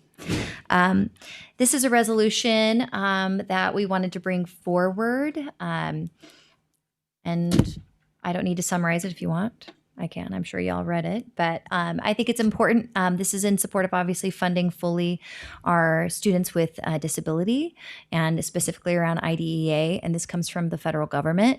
In 1975, Congress committed to funding 40% for our students, and that has never occurred since 1975, and averages around or less than 10% for our students. And as we're a district in declining enrollment, like most of California and a lot of the country, frankly, as our enrollment is declining, our special education needs are rising.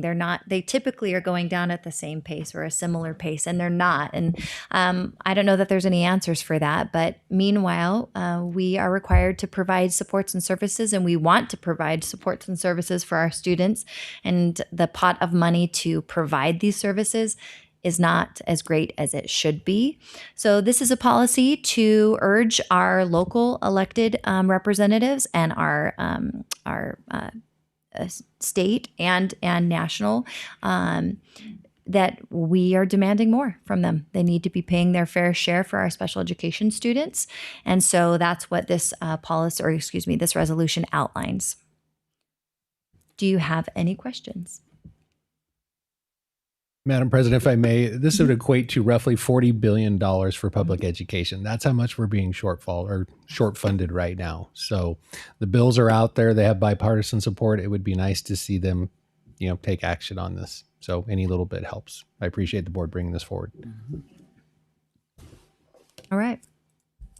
Well, with that being said, once this passes, and I believe and hope that it will, this will be sent to all the appropriate people and hopefully that would be a wonderful thing for our district and for our country. Okay. With that being said, this is a roll call vote, but I need a motion first. I'll move to approve. We have a first by trustee Jeffries and a second by trustee Lake to approve our resolution number 925 through 26 in support of full funding of the Individuals with Disability Education Act for the success of our students with disabilities. Student Board. Aye. Trustee Underwood. Aye. Trustee Jeffries. Aye.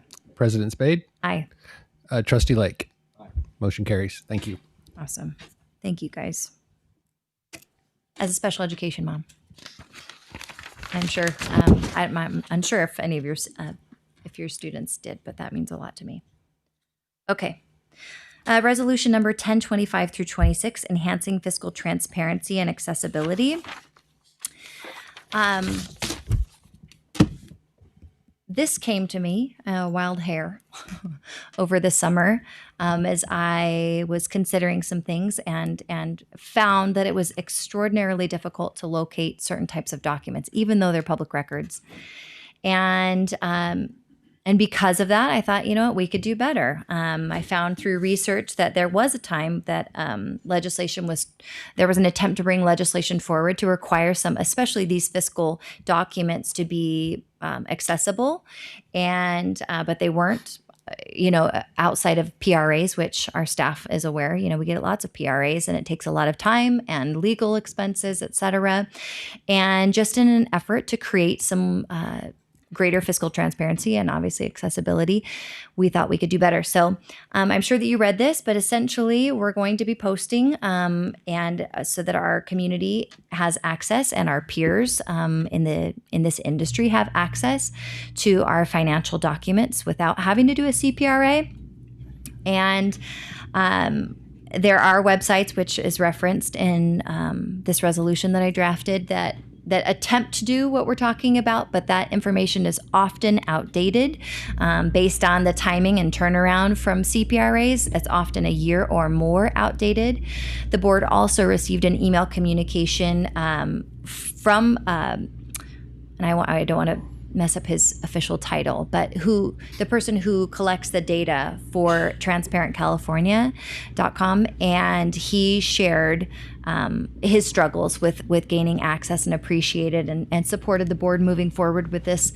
And so I brought this idea to our superintendent, and I've communicated, bless you, you're welcome. And I've communicated with other boards and leaders throughout Placer County who are also interested in joining us in this endeavor. I've spoken to the board president for PCOE and a number of our feeder school district boards who are all looking at this, and I'm hoping will join us. We don't have to wait for legislation, I say, to do the right thing, and greater transparency is good for all. And so with that being said, do I have a motion? I'll move to approve. I second. We have a first by trustee Jeffries and a second by trustee Underwood. Any questions or comments? Make a comment. Oh, and we have a comment on it. Great. I'd like to say, first of all, I want to thank you for bringing this resolution forward. This is exactly the kind of thing that this board should be focusing on, increasing transparency whenever possible. We shouldn't make individuals do a records request to get information that should be public documents that are accessible to the public in the first place. And also, we need to remember, we are a public institution. We are spending public funds. The public has a right to know how those funds are being spent, especially with respect to contracts and salaries and all those kinds of things. So this is, I think, a very positive step in that direction. Thank you. And just a quick comment, pending the board's vote, this will be ready to go for us live, well, right now, but we'll get it up tomorrow. Thanks to Ms. Rath and the team over here getting everything together. It is, you've seen a demo of it, and it'll be live, pending the vote. I appreciate that so much, and the team pulling all of this together. All right, first up is Carol Coons, followed by Alicia Watkins. Nope, this is regular public comment, correct? 8.9. Carol, welcome. So I live in Auburn, and I'm a strong supporter of our public education in general and our high schools in particular.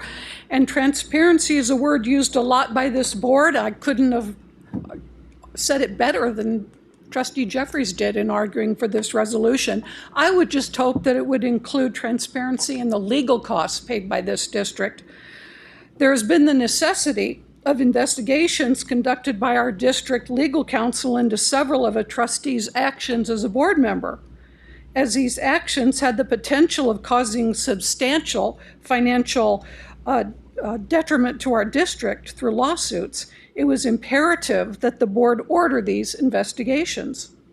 And it's my understanding that in each case, the investigation concluded that the trustee, Spade, actions were improper. In the interest of transparency, I think the public has a right to know, what did all this cost? And I would argue on that behalf. Thank you very much. Thank you.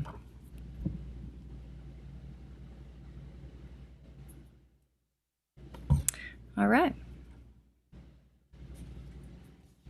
I feel like I need to respond briefly to that statement. I'm aware that CPRAs went through with those documents, and the statements that were just shared were false.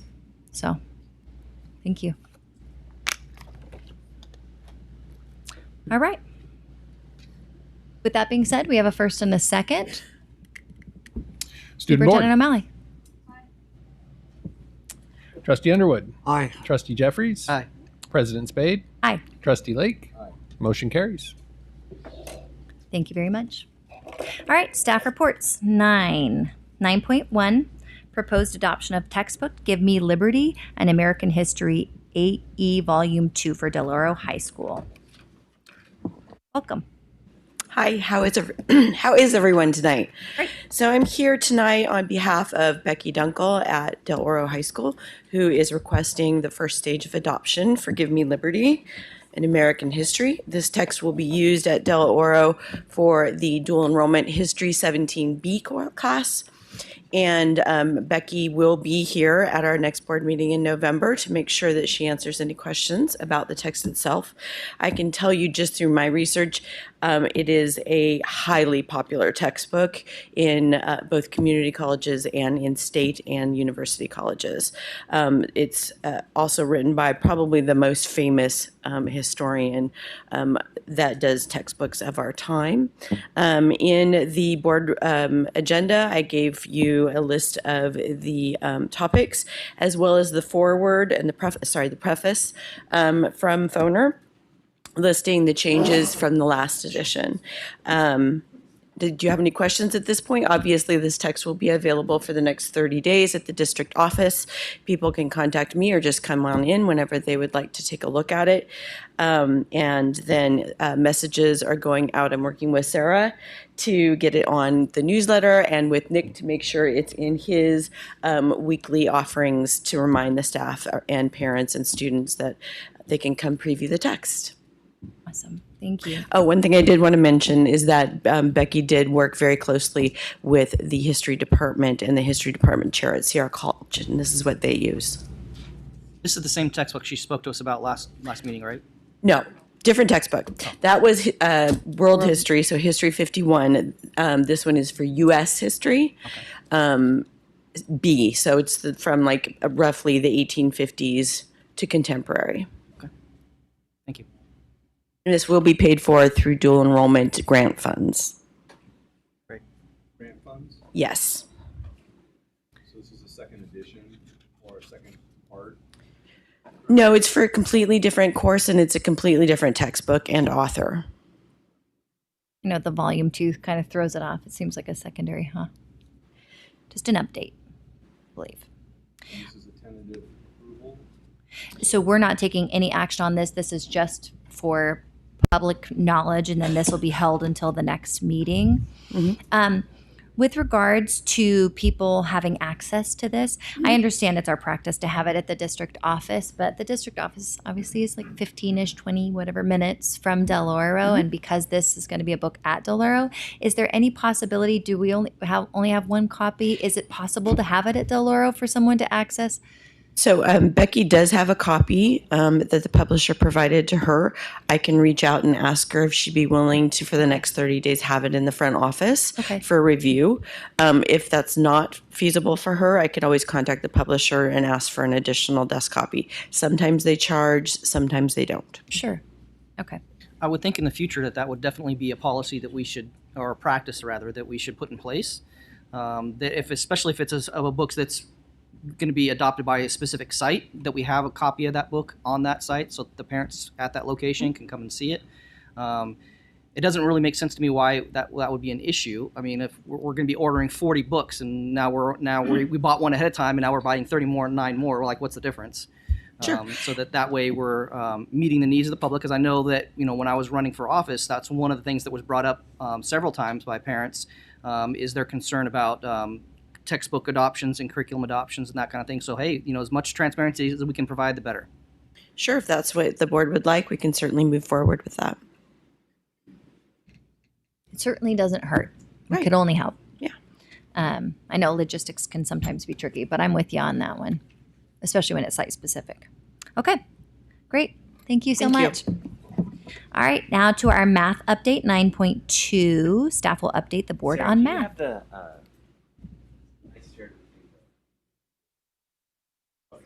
This is always a hot topic. You love some math? Sure.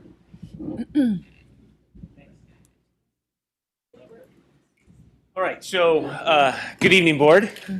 The reason we put this math update on there was obviously you guys, when you guys got together, is one of your goals is to review math achievement for our students, look at some options. And so obviously I think the last number of board meetings, math has been a focus of conversation in different aspects. And so the real goal here is to provide you information and context, especially, because some of you haven't been on the board that long, and I just want to make sure that you guys have a lot of the information to have handy, so when you make decisions about resources or other things, that it is apparent that you have that information and you can make the best decision with that.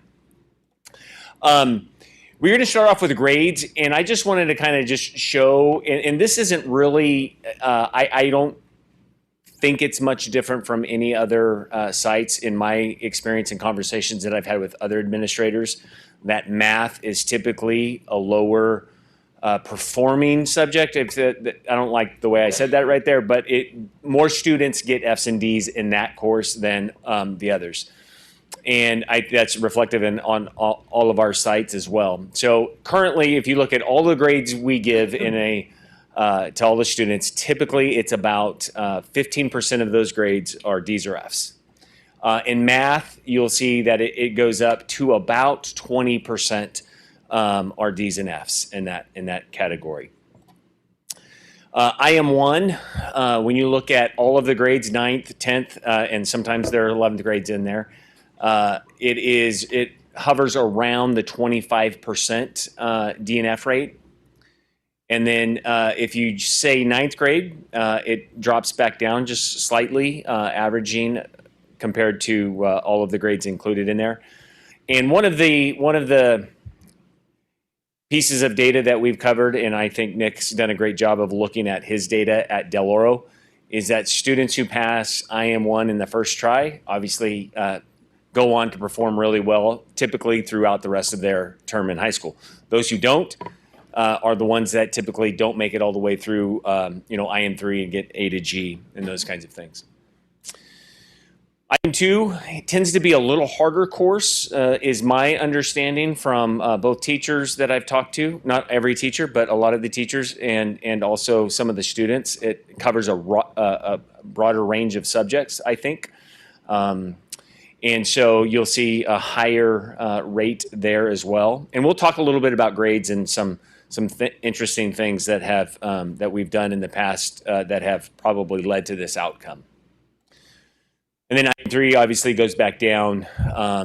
Typically, students who have made it that far are better, at math. Typically, this is a really interesting data set, and I thought it was really important because one of the goals that was set forth by years ago by prior board and superintendent was to make sure that our high school students, for as long as they could stay on the A to G track.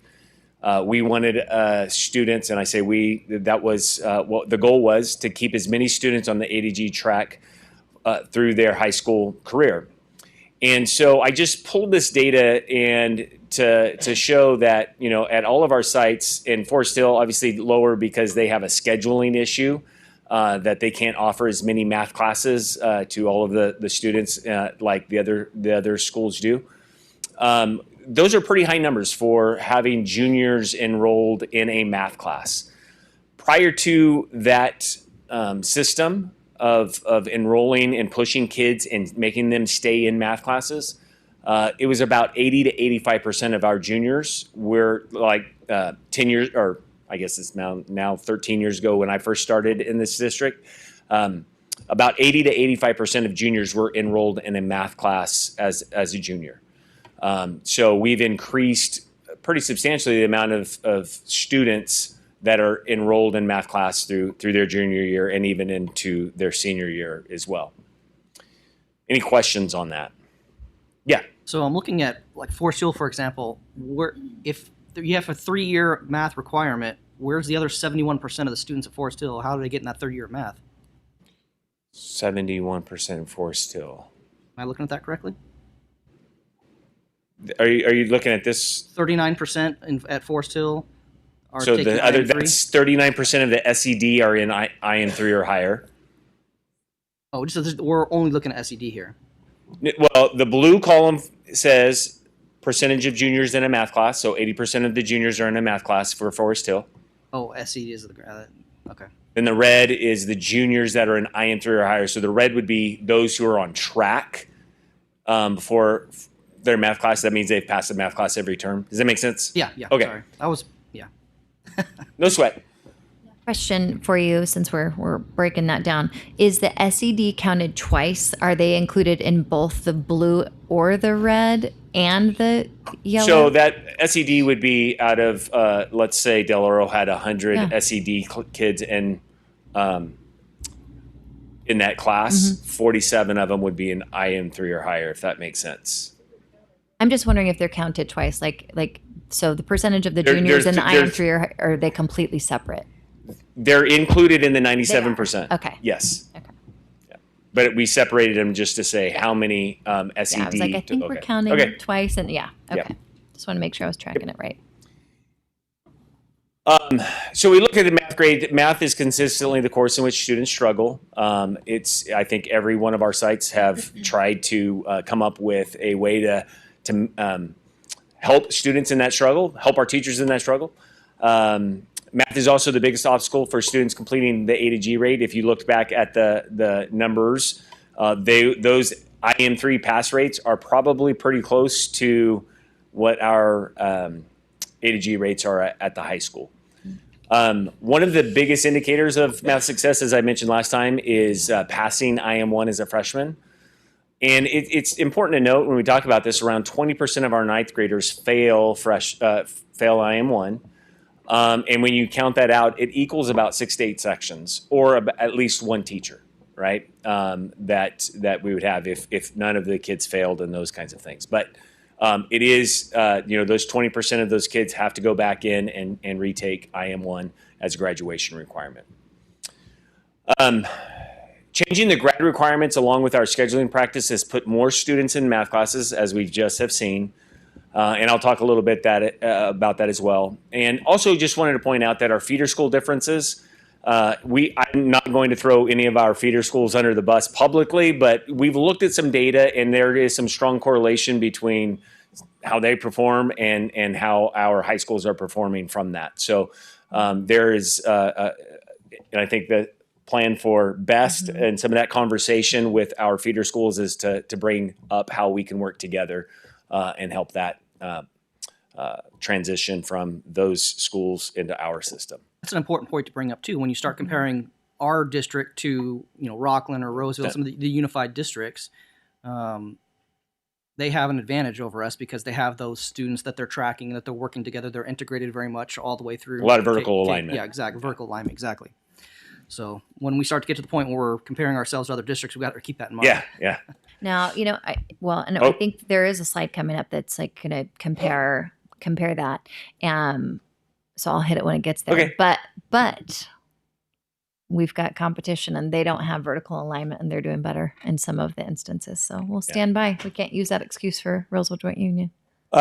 We went over this, I think, at our last meeting where I was talking about CAST scores. So this is a retread slide, but I just wanted to throw it in there just to put it out again to take a look at our math scores. And those are for our socioeconomic disadvantaged students as well. You can see we kind of go up and down typically, and that's a common scenario. This is some comparative data for, I think, Jessica, you'd asked the last time about how we compared with this with students with disabilities. And you could see, it kind of, Roseville was up high 17% one year, and then they dropped to 4%. So there is some dynamics there that at play for sure. Brenda, I have a question on the 20% of the freshman kids that are getting an F. Why aren't they incompletes? Why are they on F? So even in the incomplete model, I think the 1 year that we had a very systemic way to get the incomplete, we tried to get those remediated. Sometimes in math, if a student just didn't meet all of the proficiency scales or ELOs, it was just too much, so they had to get the F. If you fail early on, man, that's going to, in all likelihood, develop a significant obstacle in the future. And all continuing math classes. Sure, that's got to change. There's a lot of conversation about that, and it's one of the struggles I think. And I know we have two math teachers in here, Mrs. Jeffries and Mrs. Lamelli, who probably could lament that kids come to us with already a math deficit mindset anyways, hating math, not liking math from their experiences starting early on. So it is a challenge, no doubt, of changing that. And part of the work, I think somebody mentioned it here today, maybe Justin Petty in his report about building thinking classrooms is to get kids more involved in a different way with math, as opposed to some of the old instructional models to help maybe stimulate curiosity and engagement and those kinds of things. Getting an F early on is a big impact. Yeah, it is. That's 1 out of 5 kids, according to the data, that's failing. I would hope that these kids that aren't meeting some of the standards would be getting an incomplete and given the opportunity so they can feel successful when they go on. Yeah. That's important. Okay. Are we doing that, I guess? Currently, I think it would be based off of our current grade situation right now. It would be teacher to teacher. I think there are some teachers who are definitely doing that, but some teachers might not be. What's the program to catch these students that are not performing? I understand that if you go to the last slide, I love this. And kudos to if it's just happening at Del Oro, but the summer readiness. Yeah, huge. Huge. 29 of 31 students are passing IM1. Yeah, I think that was that. I'm sorry, that's Placer. Yeah, I think it was Colfax. Colfax had 29 of 31. 80, and we'll talk about that in a little bit. So I'm going to go back. Sorry, we're jumping ahead. We're That's okay. Ready. That's okay. So you had a question, Jessica? Nope. Perfect. Moving on. She's gone. I also just want to just provide some context to our math journey. 13 years ago when I got here, we had a lot of math iterations at lower levels. For example, Del Oro, kids would be enrolled in integrated math 1, or at the time it was algebra 1.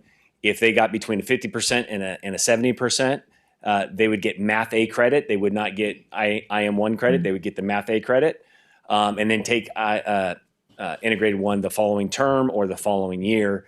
I think at Placer, you had algebra A and algebra B. I believe at Colfax did some system of pre-algebra or the math A system. And so there was a lot of remedial versions or some lower level of math credit that was accessible for kids. One of the challenges with that was that in our prior graduation requirement where we had 20 credits, a student could take algebra 1, get 50%, get a math A credit, take IM1 again, and get an A in that, and that would complete their 20 credits of math by their sophomore year and only have 20, meet the 20 credit requirement.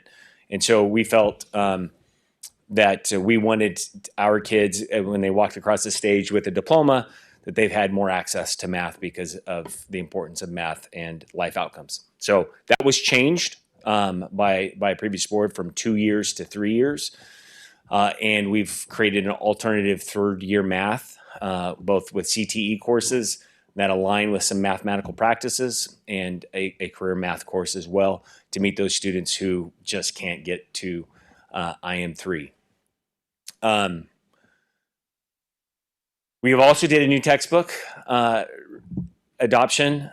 Mrs. Jackson and Mrs. Michelle Isham, did a really exhaustive process to get to this point, and inclusive as well of the math teachers. And I shared with you guys the data. I don't know if you guys looked at the data of the survey that we sent out about the resources. And I sent that out because I had heard a lot of things and it felt like it was anecdotal. And I just wanted you guys to have, what the teachers were saying, not just, hearsay kind of thing. Like, this is a lot of the teachers put a lot of great comments. And I felt that it was a very, I think, more positive than I was expecting. To be honest, I was happy to hear that they liked the resources, or for the most part, I felt comfortable with them and they're getting used to them and using them. So that was something that we did. Our math readiness courses, using the Alex course to help get our both our incoming freshmen and also kids who are just, hey, here's an opportunity to stay up on math before you go into the next level up the following year. And that's really important in a 4x4, because if you had math your fall year, say you had IM2 in the fall, and then all of a sudden you have IM3 in the spring the next year, that's a really big gap between the last time you took a math class. So this was just an opportunity for the students to engage in math and work on it. And, I shared some data with that at the end. So that was another thing that we've done. We've done the math remediation and incompletes. I don't know if you remember Del Oro's board report last year about the incomplete system that they did. That was really impactful in getting a lot of kids across in the way that you were talking about, David, that kids were close and they put in a system. Nick and his administrators there at Del Oro really worked hard to get those kids across the finish line and get those credits and complete the course. The effects of these initiatives, the first thing is eliminating the remedial courses has increased the D's and F's and the options, right? So if you're in IM1 and there's no math A option, you either get the D or the F, right? And so those have increased as well.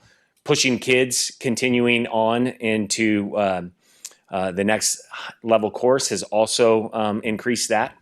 And there's been a lot of conversation, and philosophically, I don't know. Sometimes I could listen to somebody speak and say, we shouldn't be pushing these kids into IM3 because not everybody needs to go to college and not everybody wants to go to college. And then I listen to somebody else and say, yeah, the more math you get, the better life outcomes you'll have in terms of jobs that are available to you. And so I know there's philosophical disagreements about what that should look like, but I think those are things that we'll continue to hash out. Changing the grad requirement has put more kids in math, and I hope that's a good thing. The unintended consequences right now of changing our grad requirement, and I hope this will make sense, is when it was a 20 credit graduation requirement, we were pushing seniors into that third year math class as seniors, knowing that they've already met their graduation requirement and trying to nudge them along to say, hey, you could do it and you could be A to G and you can go to the college a 4-year if you want to. And our counselors and our administrators did a great job of doing that. But now it's a 30 credit requirement. And so counselors and admin are more hesitant to push those kids into IM3, knowing that if they don't pass, that could prevent them from graduating. So that is a dynamic that we're trying. It's one of those unintended consequences of pushing the graduation requirement up. Does that make sense to you guys? Mm-hmm. Okay. Speaking to that specifically, I've heard feedback from math teachers that were concerned that our students, some of them, if they were coming in with severe deficits or on an IEP or whatever it might be, they came into like a math 180, and then they entered integrated 1, and then it took them 2 tries to get through integrated 1, and then maybe if they tried IM2, and not all of them that did that, then they would need 2 other like career option oriented math classes. And so that we were creating these alternatives because of the 3-year math requirement, instead of an encouragement to try to get into a higher level math class where and so between that, and then just concerns that with those deficits that we weren't providing any and they weren't getting credit for like a pre-integrated, that was impacting it too. I'm never a fan of lowering a bar, but I also want to meet our students where they're at too. And I obviously, with an increased number of D's and F's, that the need is great. I think it's greater at some of our sites, maybe than others. And I think the data shows 2 schools that could probably use maybe a remedial course, and considerations of like giving credit for that. And I'm not sure legality or ed code, how that even works, but, or if we're allowed to do that, and that could go toward their graduation requirement, which is another bit of a conversation. But yeah, it's tough. I've heard a great deal of feedback from math teachers about concerns about the 3-year requirement. My son, who graduated last year, I believe was the first class to have that requirement for graduation. He's not a math guy. But, with a couple IM1s and survived 2 and a career math, whatever he landed in, data science, or when that was still a thing. It's still a thing. Well, it's still a thing, but now it's not toward, well, it's got a little right? longer life than they thought it was going to be. Okay, good. Okay, good. But just trying to find creative ways to get through, and some of these kids, because getting through IM1 and sometimes IM2 is not a possibility, unfortunately. Is it true IM2 is harder than IM3? I would have to ask the math teachers, but what I've heard is it typically is. I've heard it's the hardest course. The other thing calculus is, sorry, my bad. I believe that. IM1, IM2, and IM3. I believe that. The other thing that has come up repeatedly is issues with pacing from math teachers and from students alike, that IM1 is so fast that some of the kids are just not grasping IM1 in that pace. And, and I know that Forest Hill was doing like kind of a pilot of a year long, mostly with Alex's support. Yeah. Again, I think we've tried, I know Placer did an Algebra A and Algebra 2 sort of system. And how long well. ago was that? Before my boys were at Placer. Yeah. Long time ago. And the outcomes, I think they're similar to where we're at now. We haven't seen all of those changes. I don't think have produced this big, that's the magic bullet and that's the change. I'm good. Do you want to grab a card? We can take public comment and touch it. Yeah. Are you going to speak to the requirement that it's not just the 3-year, but one of those math classes has to be college ready, a college math course in your junior year specifically? Yeah, so I will, that is a practice we have established where that you should be in an A to G level math course through your junior year. Okay. That is something that we have put into play. That is the goal. Goal or required? That's what we say. Okay. That's what we do. That's our practice. Yeah. So required. Yeah. Okay.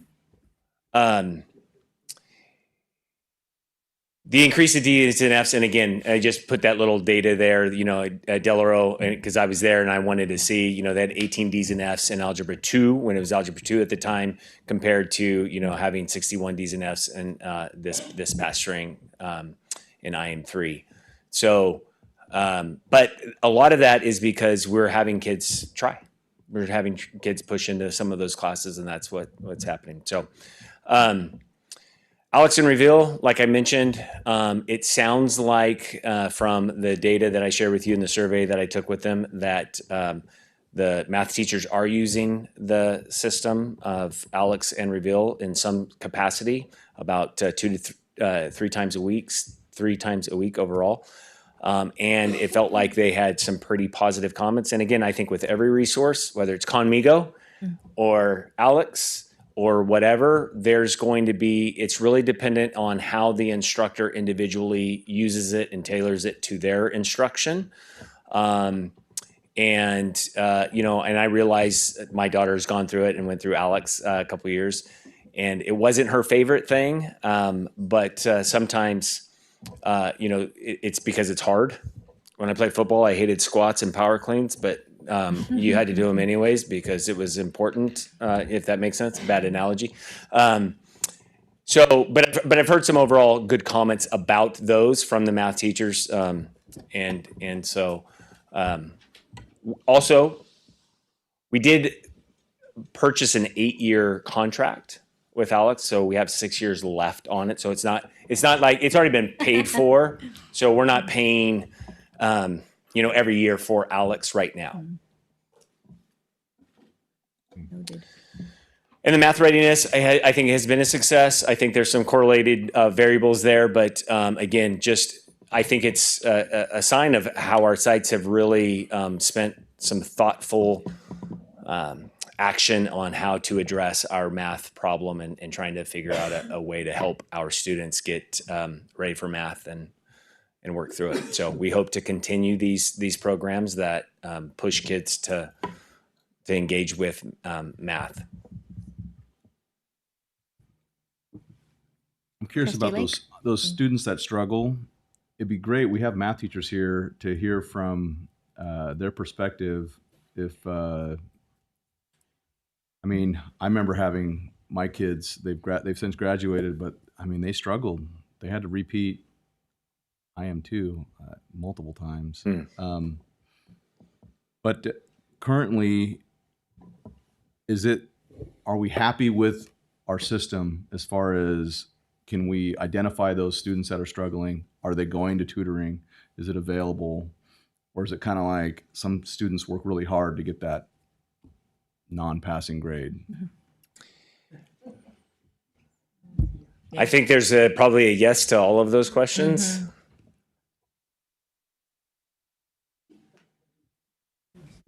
Yes. But thank you. On the remediation kind of too, is I've gotten some feedback that, and this is something I noticed, and then I talked to math teachers about this, and I talked to students about this too. Their math classes this year they feel like they're very low-leveled math classes. And it's because when we're pushing these kids through, well, I appreciate how much you care about each student. That's something that we have very, very similarities, Trustee Underwood. At the same time, it's doing them a disservice in the next class. So I'm interested to see how much the scores may go down. But also in regards to the new textbook, this is the only math feedback I've gotten so far, but in regards to the new textbook, the Reveal textbook, I've received very positive feedback about that one, especially the actual like knock on it textbook too. So anyway, that was just a bit of feedback. Thank you for letting me share. What I'm reading and what I'm seeing is that the states and schools that are seeing an improvement in math scores is mandated tutoring. Yeah, one-on-one or small group, and it's it's rigorous. It's daily. It's 20-30 minutes a day. But they're identifying these students, and it's like, I don't know if that's something that we could look at. It's promising because I know, being at Colfax now, I know that we have had this discussion a number of times, and I've been thinking about how to pull those students that are struggling currently now. And I feel like what I've heard from a lot of math teachers and even parents, a lot of parents, is you get a student at this time in the math course where they're kind of lost, but they're stuck in this math class and they don't know how to proceed going forward because they missed it way back here. They missed it back there, and so now they're stuck in this like, I just got to wait out. So I would love a system where we could find a way to have a dynamic scheduling system where we could offer that support, but it's all about the resource. But my understanding is it's available. Cost. Tutoring is available. We have a variety of different tutoring, yes. Trent, let me ask you a question. Do you think that having lower numbers in math classes would improve student achievement? Do I think that? I would say that there's been a lot of studies that would say no to that. That student, you could look it up. I know a lot of people say, "Oh no, lower class sizes will lead to better achievement," but at the high school level, on all of the data that I've seen, that isn't not necessarily the case. However, it all depends on the teacher and how they manage those smaller classes and what they would do with those classes differently. But I mean, I don't know where the right number is. I don't know if it's from 37 to 30. We've had that discussion actually talking about like maybe in the IM1 level. I think I talked to a teacher one time saying, we'll take a lot more students in IM3 if IM1 was lower. I don't know. What I think is immaterial. I just know that on the studies that I've seen, and I don't know if you've seen studies that have shown differently, that I think John Hattie, who's done probably the most studies on education initiatives and those kinds of things, would say it doesn't have an impact. I'm curious what the 2 veteran math teachers in the room would say. I'm sure they would disagree with that. Come on, Beth. Yeah, sure. Should I talk about Hattie, or do you want to talk about Hattie? Oh, I can't talk to Hattie because I don't even know. Oh, I like Hattie. You can go first, and I'll go after. Okay. Welcome. Hi, thanks for hearing me out. Just since we were talking about class sizes, I can't speak to any research. I'm not the one that would look into it. But I can tell you from my experience, 29 years of teaching, it makes a huge difference for the teacher. I have relatively okay class sizes this term, but I'm looking at huge ones next term. We only have so much space. And for someone who's trying to do like building thinking classrooms, I already can't even move around my room and I only have 33 as my largest. That's actually these days like great. And it used to be that was like a little over like the cut of 32. So I don't know the studies, so I can't speak to them. But I would absolutely say that if there is money to do it, we would absolutely be grateful for smaller class sizes. It would make a huge difference on how many kids we could reach, how many one-on-one conversations we can have, how many students we can try and intervene to try and catch them up, all of those kinds of things. So, yeah. I have other things, but I'll let them go. If they're on topic I love your of shirt. if they're on Yeah. topic of what we've talked about, do you what do you do for those students that you see struggling? I usually try and red check them into my intervention whenever I can, especially right after I've done a test. I've actually, for several years now, I recruit past students to actually volunteer to be a tutor in my intervention. We have kind of a wide range of teachers that do a lot versus a little in terms of what they do with their intervention. And I just really try and make that a useful time. And I'm only one person. I can't get around to all of those kids. So I'm really fortunate this term. I have like 12 past students, and a lot of them are coming in pretty regularly.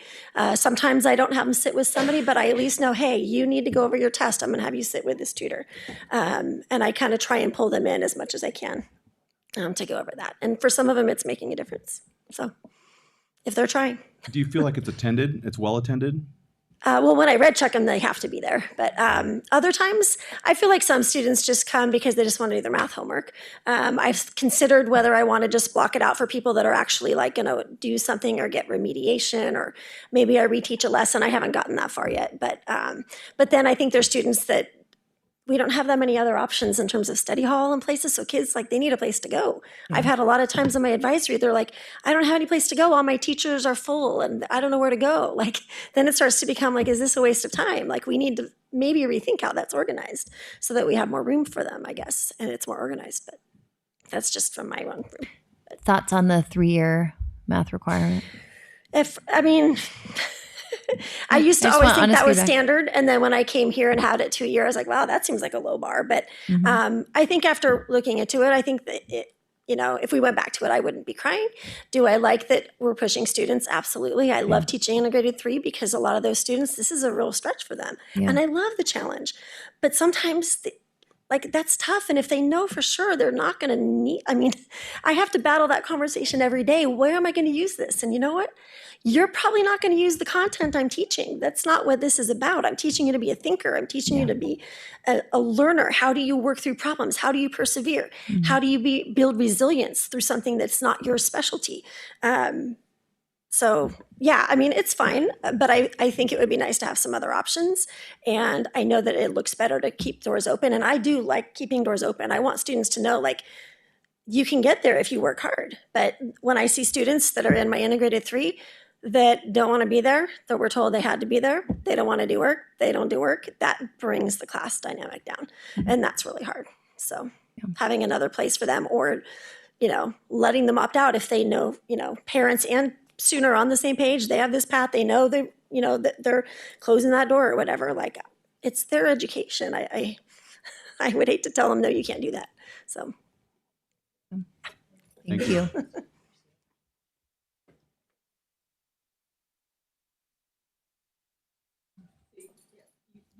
My informal polling. Yeah, I know. So Justin was asking if I was going to speak today about the math. I'm like, well, I already put in all my information like on the survey. I felt like it was pretty comprehensive. In terms of what I've seen on Hattie's research, and I really like Hattie, and I spent a lot of time reading his information. My understanding is that in terms of class size and the impact that has, it depends on what age group we're talking about. And you got to look specifically at the math, right? And so Trent was talking about the IM3 versus the IM1, and it is so true. You can have a lot bigger calculus class, a lot bigger IM3 class than you can have an IM1 class and be successful with it.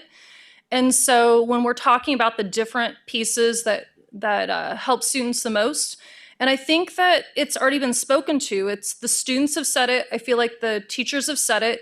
It's really about, do we have the space, the ability to form the relationships with the students to where they can trust us, especially if they've had bad math experiences in the past.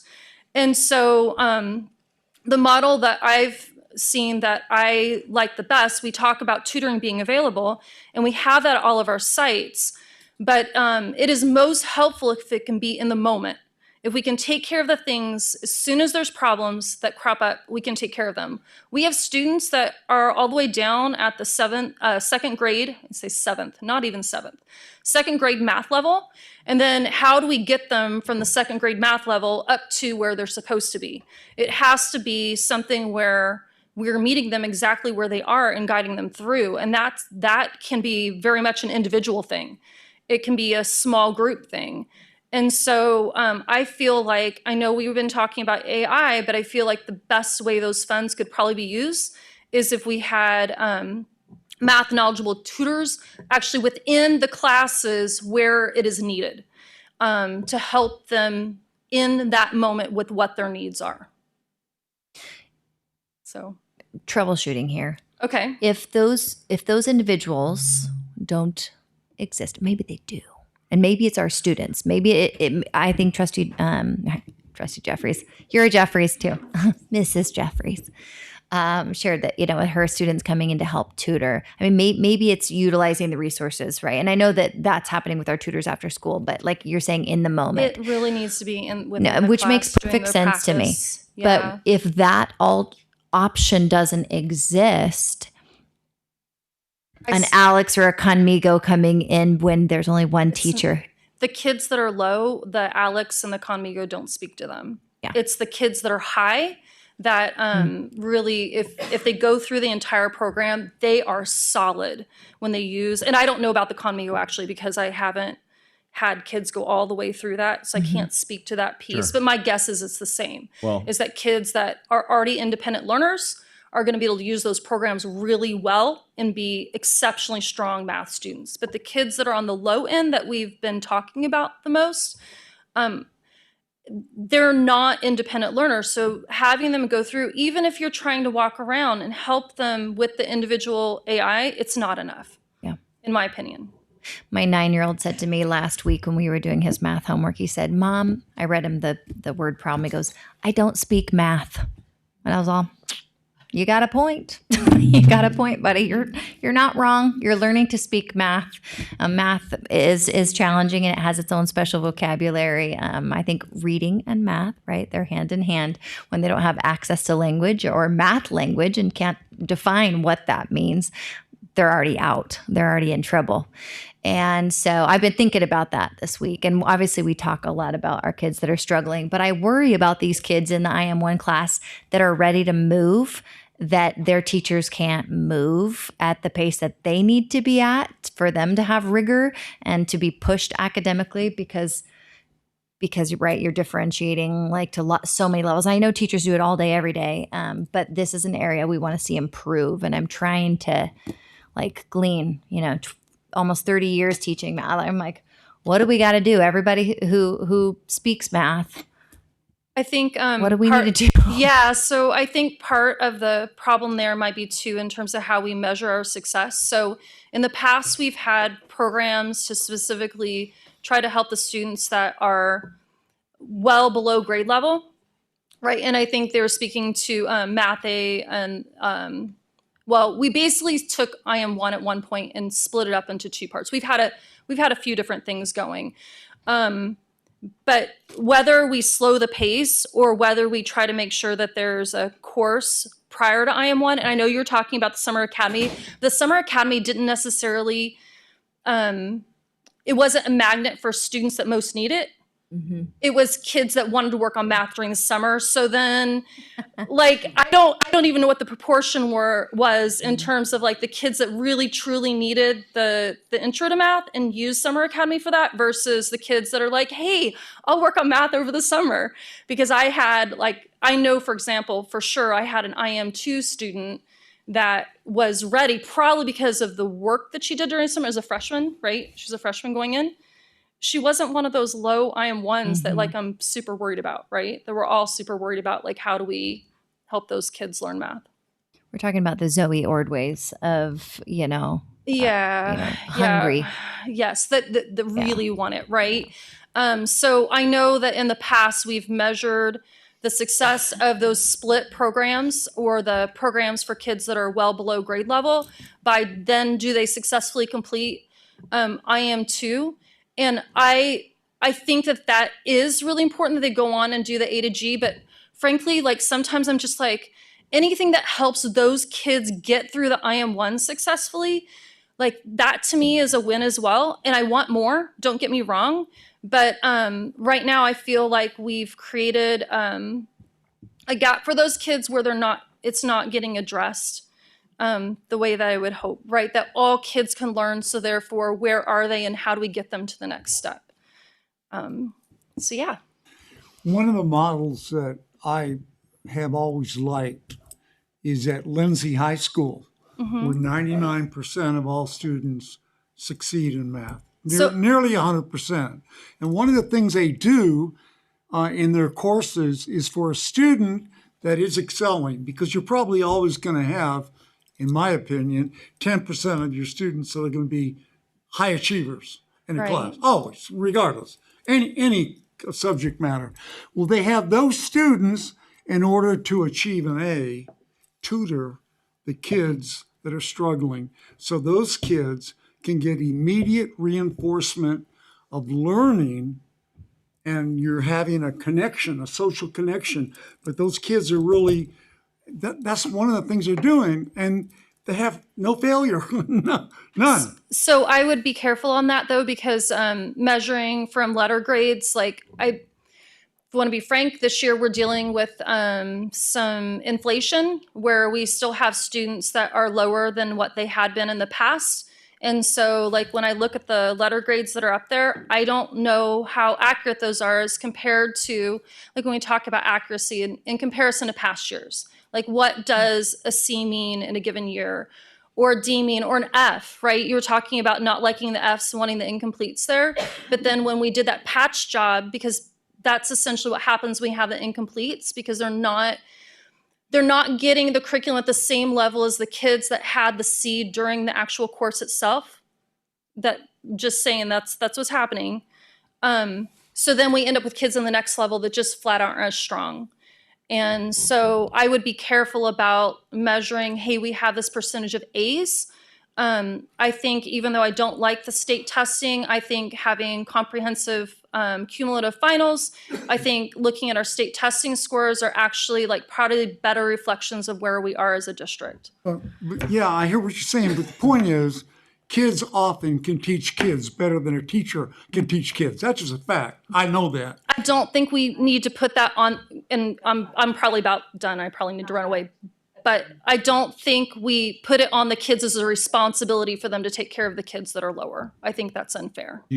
Just to shift gears really quick, sorry, it's still regarding math, but Oh, okay. is there any as heads of the math departments that might be here, or We're not heads, but yeah. how much collaboration is there among teachers to have collaboration, to have best practices discussions? So we have PLC every Monday, right? And so there's lots of time that we spend talking, and we go across the hall and talk or whatever. But in terms of collab, right now we're building again because we just had new curriculum. So now we're building new exams. Like we just finished building a midterm, right? That then we can look at the data and kind of compare where the kids are at and try to come up with ways to the questions they didn't do as well on, like how can we make those areas better.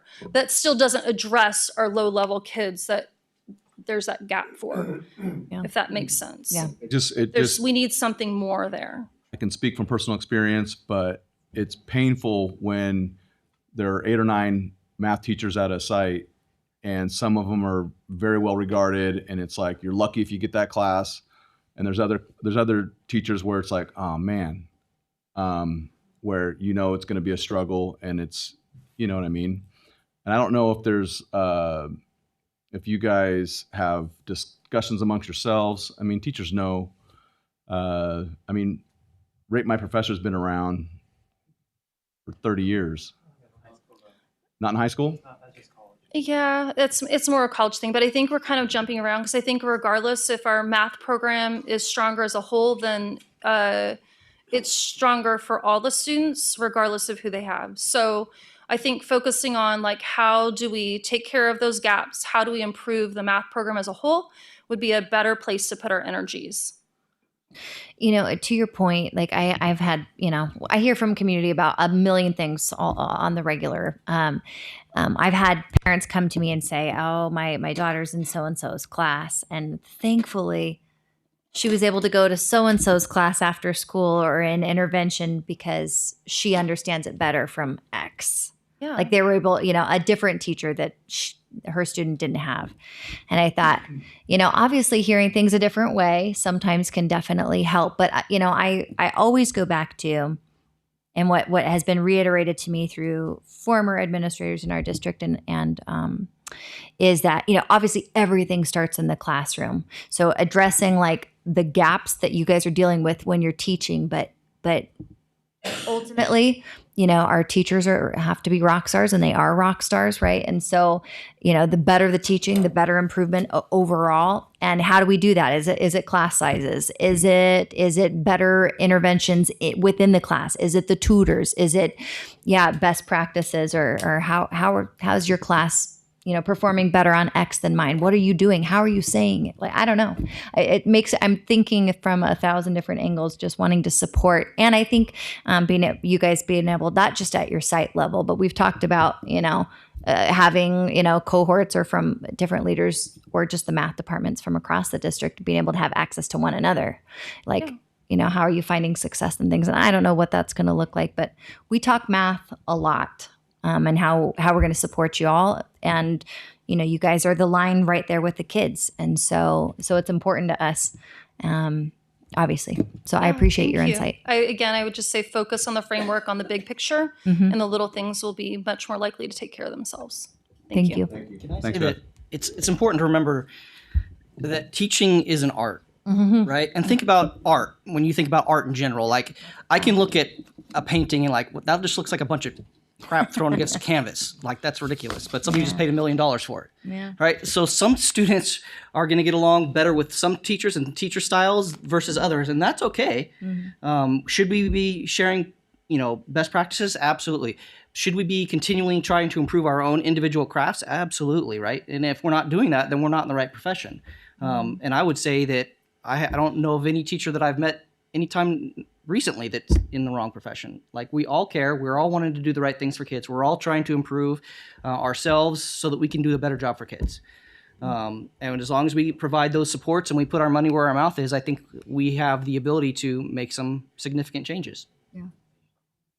I love the way you just Great said presentation. that. Trent. Yeah. Good job, I appreciate Trent. all Good of job, the help Trent. from the audience and everybody else. Thank you so much. Enhancing. Any other questions? As you can see, I would say just in closing that there's a lot of different opinions about it. And I think everybody reaches those opinions. I respect the math teachers because they live it and they see what's in front of their face every day. So I think, but it's still something that we're trying to figure out what's the best way forward for all of our students. So it'll be continue a lot of discussion about it. Thanks. Thank you so much. Oh, we have a public comment. Thanks, Trent. They call me Vanna. Well, Vanna, appreciate you. All right, Holly Henson. Welcome. Hi, thank you. So I had a whole speech, but I think what I'm going to do is start with an email that I have with the counselor, my son's counselor at Placer, because this is what I'm facing right now, and it's pretty much why I'm here to advocate. We're trying to figure out what to do with my son, who is low level in math. He did pass IM1, got shoved into IM2, but he can't, I mean, he has a math disability, basically. He just really doesn't get math, and he's having a hard time. So we're trying to find solutions for him. So the email reads, right now, potentially drop IM2, take a drop F for 5 credits, but I have to find somewhere for him to go in the meantime. Maybe Uno would take him in leadership. Poor Uno. And then I could put him in career math 2 in second period spring. And then junior year welding 3 can count for third year credit. But what I think might be lightening up is the must be in college prep through junior year. So she said, I don't know if we want to make this jump right now. We could try it. If the board might go this way, then I could put him in IM2 as a junior, still put him in career math this spring. Yes, it has to be in math, but he would lose ASL2 for spring. So like, these are the things we're dealing with.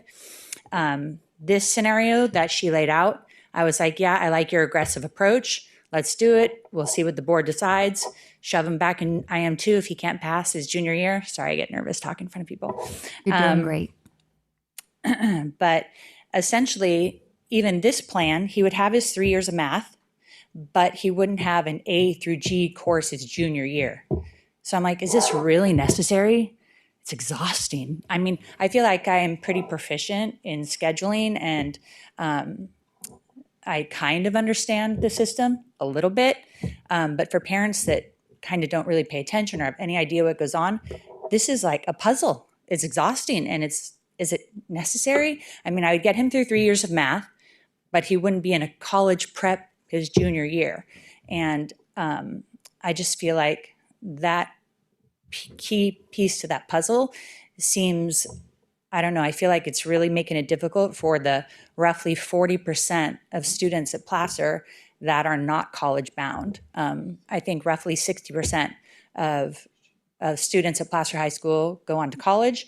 And then I hear a lot too about the fact that if they don't take these college prep math courses their junior year, then they can't go to college. And it's like, well, not really.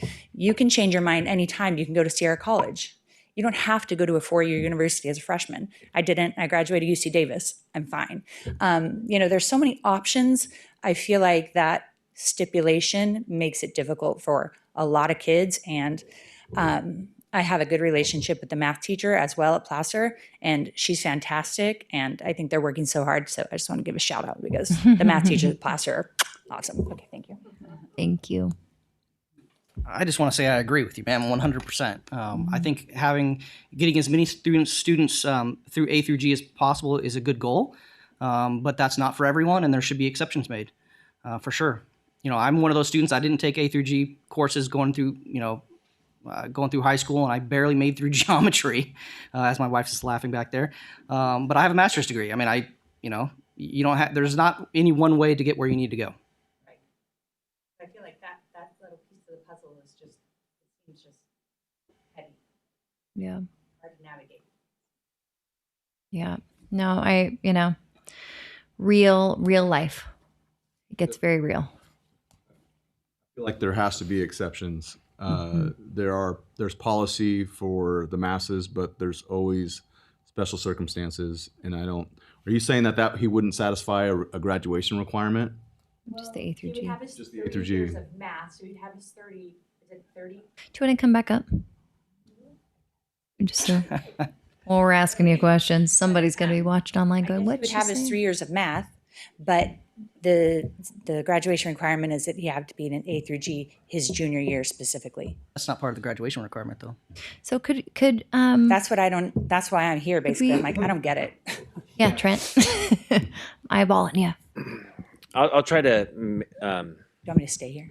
No, You yeah, don't I'll have to. try to give you the rationale. Yeah, please. I think there are some exceptions that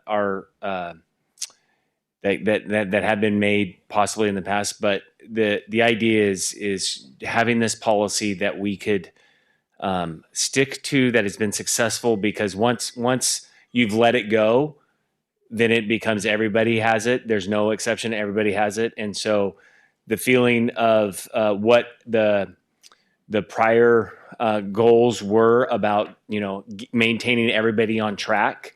If we didn't have something like this, it would kind of erode that system, and there would be too many people wanting to get out of it instead of trying to push them into harder things. And I think that was sort of our push, was to say, hey, you guys could do hard things and get through and get as many kids as we can.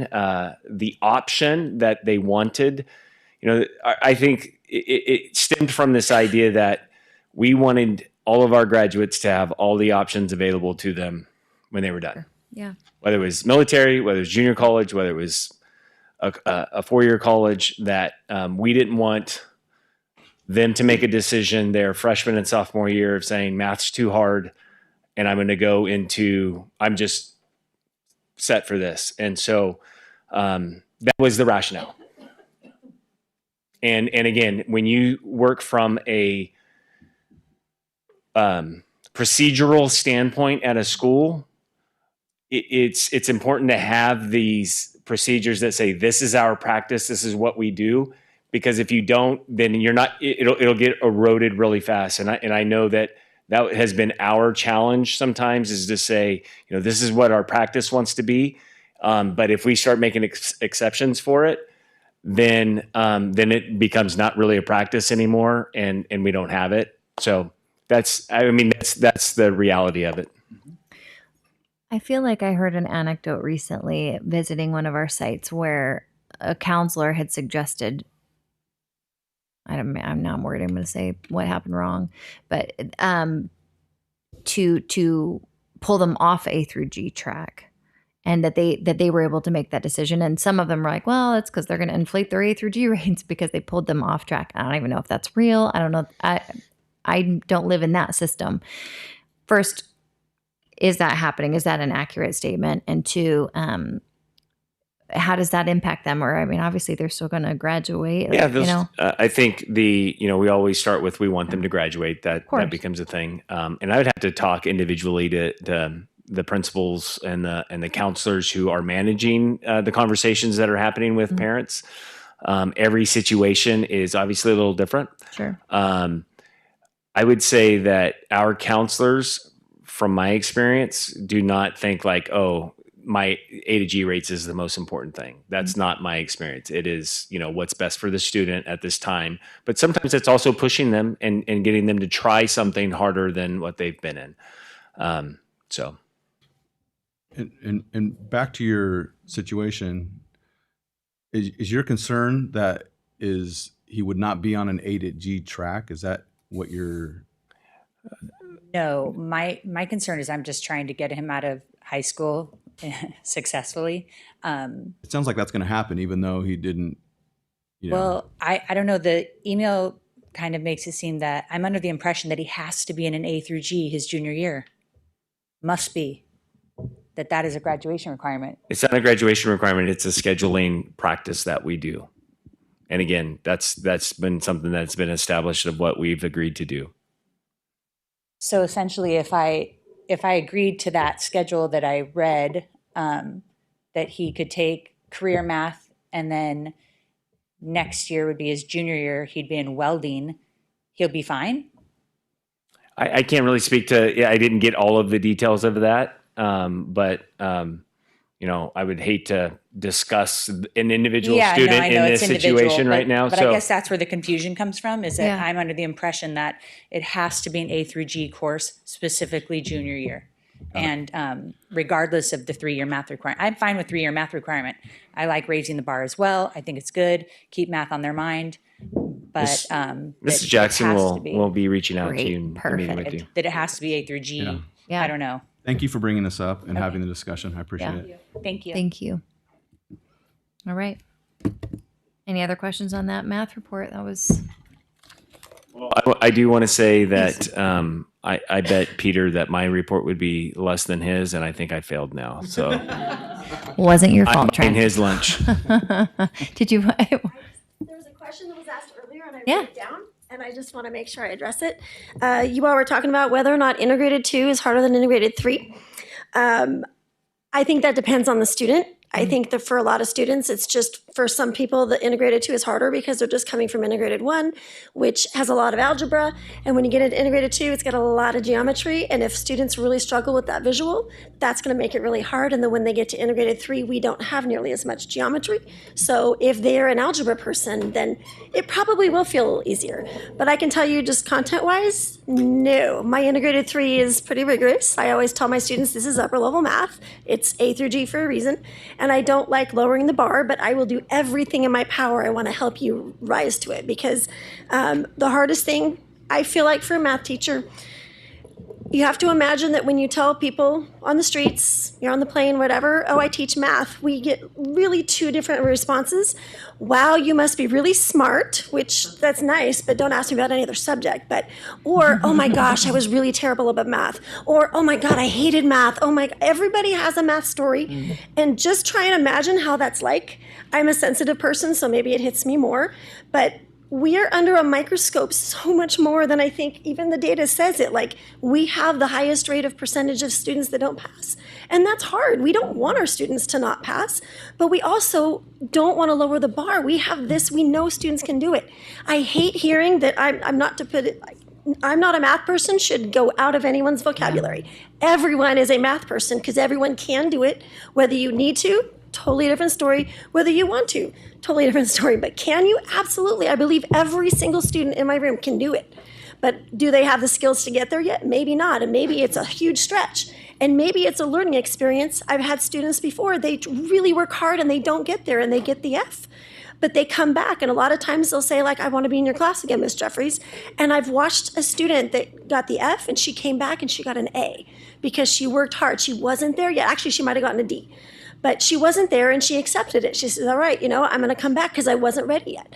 And it was fabulous. She learned a huge life lesson that perseverance matters, and sometimes that can only happen in a situation like that. I have a student right now in class again. He got an F last year, but he said, you know what? I don't want any gifts. I know that I'm not there. I want to come back, and he's got like a solid B. So I think it depends on the kid and their perseverance and their willingness to stick with it. And hopefully parent and community admin district support, knowing that that is a really hard part of our job. It really is. And it gets to us sometimes. So we feel like we're never good enough, even though I think there's a lot of data that says I think we're doing an okay job. So anyway, I just wanted to add that. Thanks. Yeah, thank you. Thank you, Ms. Jeffries. Great examples about how failure can actually lead to success. Yeah. True. True. All right, 9.3, campus safety report. Madam Peter? President, just real quick, since it's almost 9, I don't know Yeah. if you want to let the board members or the student board members know they can be excused. Board members, you are free to be excused at 9 if you'd like to leave. If you'd like to stay, you're welcome to stay, but we get it. I should probably raise it, right? It's a school night. You got to break it this year, right? I know y'all are staying out late. I had high schoolers a hot second ago. 150. All right. Good evening. Okay. So first I just want to thank Sarah Rath for putting this together for me with the information, the safety team of Matt Rickabaugh from Del Oro, and Chris Everett from Forest Hill, and Shane Steinbeck from Colfax. And who am I missing? Oh, and Courtney Dorland, thank you, from Placer for this. This is just a mid-year report, how things are going. Answer any questions. Slide number up. So we're here. All the schools have their surveillance cameras up. Getting a lot of good feedback on that. It's been very interesting. I think the staff enjoys having them. And so I think that's working out well for them on that. Are they near the bathrooms? They're in the bathrooms, yes. In fact, right underneath the toilets. No. Made me say That it. is 9 o'clock not a at true night. Way to statement. go. No, They are they're not in the bathrooms. In the bathrooms. I'm saying the entrances of the bathrooms. Yeah, as an example, I don't think all of them, but like at Placer, I do know in the 600 wing, there's a camera right there that focuses on going into the boys and girls bathrooms right in there. Okay. I'm waiting for that. I know it's being recorded. This meeting is video Well, and I know. audio recorded. But I will tell you that also we are still entertaining. I have a request from Forest Hill to add a camera, and so we're still doing that as well when it comes up. When the need arises, we knew that was going to happen. You know, just when you think everything dialed in, you're like, how come we forgot this spot? The kids hang out here all the time. And so we'll be putting a camera up in there as well. Just take some time doing it. The ID badges, I think, are still a great thing. Every once in a while, we're still reminding staff. What I'd love to see is a student go up to the teacher and say, "Where's your badge?" just to heckle them. That would be great. So I'm encouraging students to do that. Second slide, here we go. SROs, we still have our people here. My hat's off to Kevin and Adam and Anna and Sarah. All of them were involved with trainings last week. Just so you guys know, beyond just being our SROs, they provide free training to our staff when requested. And so Kevin and Adam were doing ALICE training with about 30 of our maintenance and child nutrition people here last Wednesday. And then Anna and Sarah were doing training at the LMAC with staff as well with, I think, restraints and things like that. So a very big support from Placer County Sheriffs and Auburn PD on there. CISBs still instrumental. Got some great people out there doing a lot of work. Hopefully they're getting their steps in because it's a very busy job.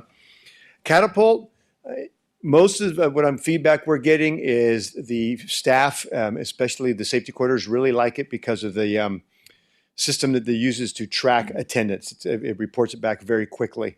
I don't know if we're going to be continuing it next year. There is a cost to it, but with the advent of the cameras and the PA systems being up and running and other forms of communication coming out, we may change that look. It's about 11 grand a year. It's being paid out of what's called money we get back from SIG when we do, I'm drawing a blank on it, it'll come to me in a little while, but we get money back for things that we do in terms of safety programs that SIG allows, it pays for that. But I said the staff really likes it because of the part when they do their drills and so forth, and it tracks attendance so you can really track where your students are. ALICE training, like I just mentioned, we had some trainings last week with staff that maybe aren't on campus all the time. You know, our skilled maintenance guys are not always on a specific campus. So it's good to know the routines. As you well know, for those of you who've been through ALICE training, ALICE is more particular about the training, not necessarily the school side. It's run, fight, and hide. It doesn't matter if you're here, if you're at Placer and Del Oro. The whole point is if you can run away, you're going to run away. If you can hide, that's great, and you got to be prepared to fight if that's what comes down to it. And so that's more of the training that's been going on. The school sites will be doing their evening events coming up, safety nights. Sometimes we'll probably do it in the late winter, so January and February. Again, so parents know what's going on. It's my understanding, I know Forest Hill had a drill today, correct? Yeah. So the teachers they're doing their jobs, getting the drills out. Safety plans. Again, we'll be presenting the safety plan in March. I do know the safety team has already started working on it so that it's not something they do last minute, which they don't do, but they can start getting it out there now. The athletic safety plan is something that's run by the athletic directors and is informed all the coaches. So, of course, obviously, you're out on the practice field. What do you do? Who do you call? Those are our plans in place. We also have the illness injury prevention program, the workplace violence prevention plan, and the heat illness prevention plan, along with public works training. So a lot of safety stuff going on. The other ones with heat illness, a lot, especially in the summer, run by the adults. Last summer, we were pretty good, but the summer before, making sure they have access to water, cooling stations, things like that. Some of our student safety programs, we have Go Guardian, which is an online safety program. If a kid types in his Chromebook, I want to bring a gun to school, we get alerted by that kind of thing. And so that's been working pretty well. We also have the Stop It app that's used by most of the schools where people can present an anonymous tip line and report things to the school sites, and we can follow up on those. The intercoms. So this is something new from last year. We're still not complete with all the intercoms at the school sites, but we met with the team to come up with some wording in regards to having pre-programmed messages on the intercom. So if there's something really going on, you're the principal, you can go up, you can press a button, and then the automated message will play, so you don't have to worry about sitting down, hitting a code, and putting everything in. Remember what you have to say. We have the colors on there because if you remember, there's strobe lights that we installed with this intercom system too. It only comes with 4 colors, which makes sense. And so if you're a student, and this will be shared with you guys as you go throughout the year, but if you're a student in the classroom and the blue light's going on, it's kind of like a code blue. That's not a good thing. That's when you have the active incidents. That's when the incident we don't ever want to have on a campus. But that's going to basically inform you of going into ALICE procedures. A lockdown will be in red and so forth down the list. What's the purpose of the lockdown, Peter? A lockdown will be if you need to be in a classroom. Maybe you have something going on in the neighborhood that's not coming on a campus, but you don't want kids walking out of class, going to the bathroom. And you don't want So them, then why and you would don't- we, if we're continuing instruction, why would we be turning off the lights? No, that would be a shelter in place. If I'm you're in a looking lockdown, you're locking down in your classroom, you're not continuing instruction. You're locking the doors, you're closing the blinds, you're turning So then off what the would lights. be the purpose of a lockdown? Again, there's danger off of campus that could come on a campus, and you want them locked down for right now? I get them locking the doors, but you would lock the doors and then continue instruction, right? No. You would remain quiet and just wait till something else going on. Can you give me an example of when that would be used? Because I'm wondering because it's contrary to the ALICE training. No, the ALICE training wants you to run and hide and get out of there. Right. Or hide. You're not going to continue with any So, kind so of... what's yeah. what would be an example of a scenario when we would have a lockdown? So you have an incident. I was at Placer one year, or Forest Hill, perfect example. They presented a search warrant in a guy's house at just before, right after school started, and he blew up the house. Okay. Now it was about a mile or so away from the campus. They're still not sure about the whole thing, but they want the kids in the classroom. They don't want you, no learning, just sit and relax for a while. Keep things quiet because you don't know where it could go. When they had the shooting at Placer, not on the campus, obviously, a half mile away, we were in a lockdown situation as we evacuated it with the cops because we didn't do ALICE training back in those days. We did not have learning continued while the students knew that 2 cops have already been killed and there was a guy a half mile from the campus. You were not going to have learning going on in the classroom. So that would be a couple examples. You're not going to really see a lot of lockdowns going on because you either shelter or if you get to a place where you're locked down, it's probably an active incident, you want them out of there. Now, if they can't get out of there, you are going to lock down because let's say you can't leave the room, the guy's coming down the hallway. So you're going to lock down your room, you're going to do everything you can because then you can be prepared for that guy coming through, or girl coming through the door. Peter, doesn't law enforcement tell us which one we're at in like ALICE or lockdown? If they're coming onto campus, but don't forget, you're not going to wait for law enforcement to tell you what's going on. If you're at Del Oro and all of a sudden you walk around, and you see a guy with a gun, you're not going to say, "I better wait for law enforcement to tell me what." No, but I'm talking about the lockdown and shelter in place. It typically comes from law enforcement. If there's something going off of campus. A question regarding the intercom system. So obviously our site principals at both Delaware and Placer, I love that you two are sitting together because you might know, the intercom systems that are on both Confluence West and Confluence and Placer and Delaware, site admin, can you access both systems? Do they have the exact same system on their site so you can send the same message When through? everything's done, Confluence West and Delaware have all the same system. Yeah, it's integrated. So you send something out, your whole site, including the confluences, will be Correct. alerted. Beautiful. Yes. Delaware's not complete yet. Right. Oh, and Maidu and Tall. Good. Great. We saw that this is as a site. So if one of the things that the safety team doesn't realize right now is when you see the safety plans in March, for, as an example, Del Oro, it'll say Del Oro, Confluence West, and Maidu. Great. All the schools will have Maidu now because a Maidu teacher could be on campus. Yeah. Maidu technically is at all 4 schools. Their offices are at Placer, Right. but it should say Maidu on there because that's how Maidu is going to follow. If you're a teacher for Maidu and you're at Del Oro, you should be familiar with the safety plan. That's why we wanted all the safety plans to be very, each one, not individualized per school, except when it comes to maybe evacuation maps, but they all follow the same kind of trainings. They're all doing the same thing with ALICE. Yeah. And so when we did the intercoms, there's no separation of Confluence. It's the whole campus. It's the whole campus. It's seen as the campus.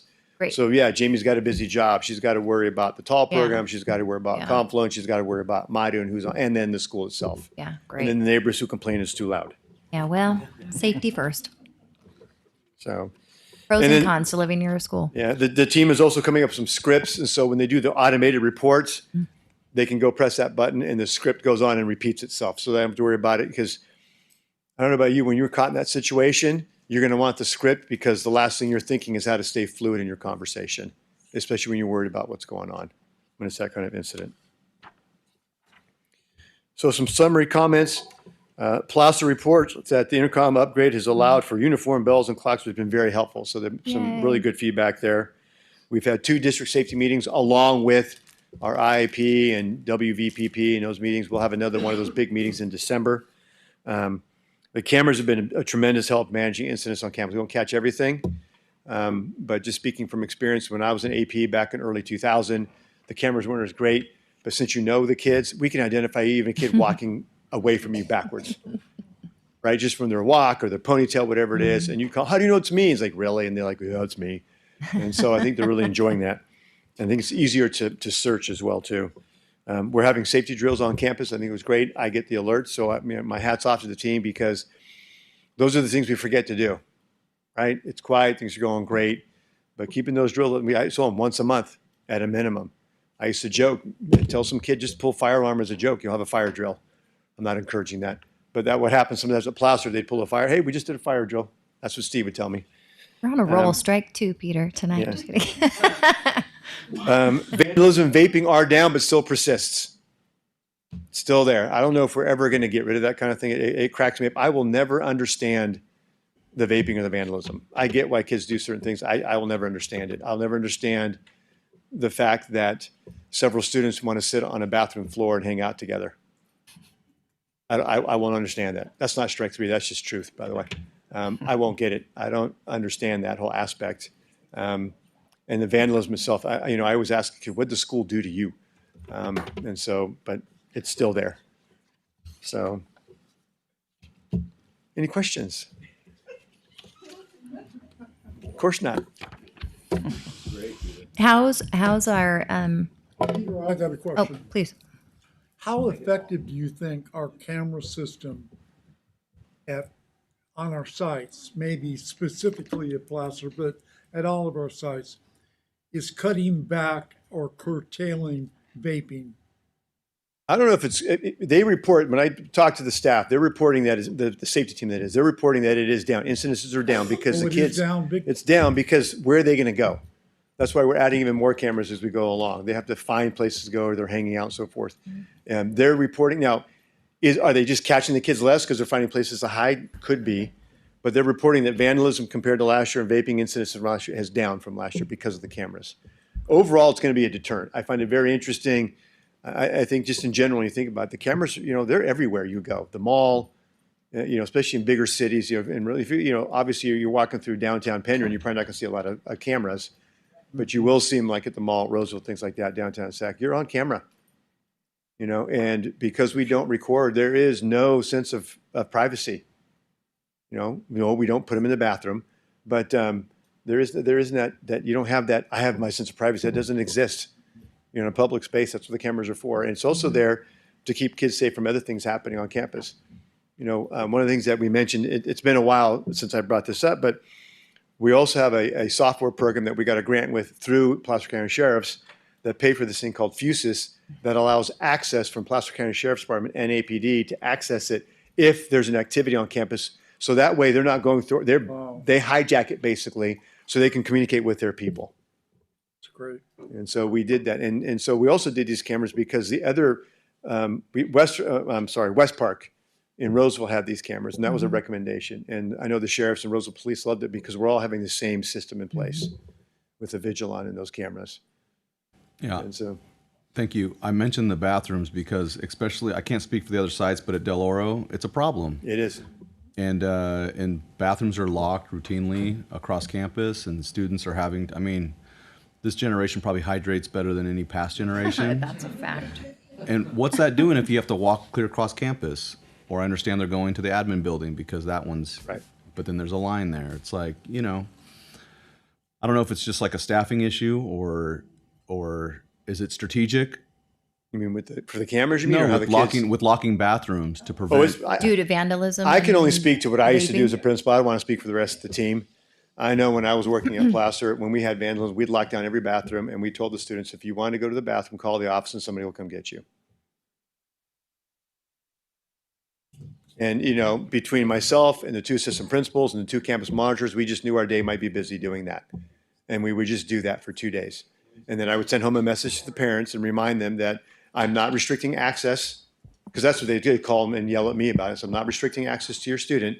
I'm just letting you know that 1% of the population is causing 9% of the problems right now. We're not doing that right now in terms of locking everything down all at once, but they are being locked down with vandalism because they're not operational, or there's flooding on the floor, or there's a toilet ripped off, and so that's. I don't think they're being closed. So we can get it back open. Correct. Yeah. We want them all opened all the time. If we can't manage it because we can't clean it or unclog something or fix a sink that day, we close it until we can get it back open. So that was, hopefully 15. the cameras can cut down on that. I don't know. Well, I mean, again, the staff says it's cutting back on vandalism. So it has cut it back, but it still exists because some kids don't. As an example, and again, they'd have to speak for it, but they could walk in and then leave and somebody comes and sees it. You don't know if the kid did it for sure. You just know he was in the bathroom. Well, you could have an employee do semi-regular checks every half an hour or an hour. No, the campus When you monitor, the start SISBs do that. Yeah. They walk the campus. It happens. Or even students can get involved. I mean, I'm We were sure talking that about there's that enough last night. students that would be interested in routinely check-ins. I don't know. That might be an interesting topic for a student voice if that's something that's happening at every campus. I know it's certainly happening at the two biggest campuses, and I'm interested in data. Is it being locked down because of vandalism and vaping, or is it being locked down because there's an issue with plumbing or whatever? But maybe is vandalism. I don't know. I'd be interested to see why. What's the purpose of the lockdown? Just so we have some better idea. What are we dealing with? Is this a safety issue? Is this a vandalism issue? Is this The reports I discipline? get is it's being locked down because of vandalism happening. The plumbing doesn't just break. They're shoving trash into the Beautiful. toilets, and that's what breaks the plumbing. Or shoving vapes in the toilet? Beautiful. Nice. You know what, kids? Y'all want those bathrooms open? You better get your acts together. You'll have to right? apologize maybe for some of the sarcasm, but that's what No, the principals are that's dealing funny. with. And I know I dealt with it differently. And I guess we can't do the same ththings we were doing 15, 20 years ago. I don't know if it's an accountability thing. I don't understand it. I just can't wrap myself. Maybe I've been in the district office too long, but I can't. I don't understand. When I used to walk in a bathroom, I'd be one or two kids. Now you walk in and they're all sitting on the floor.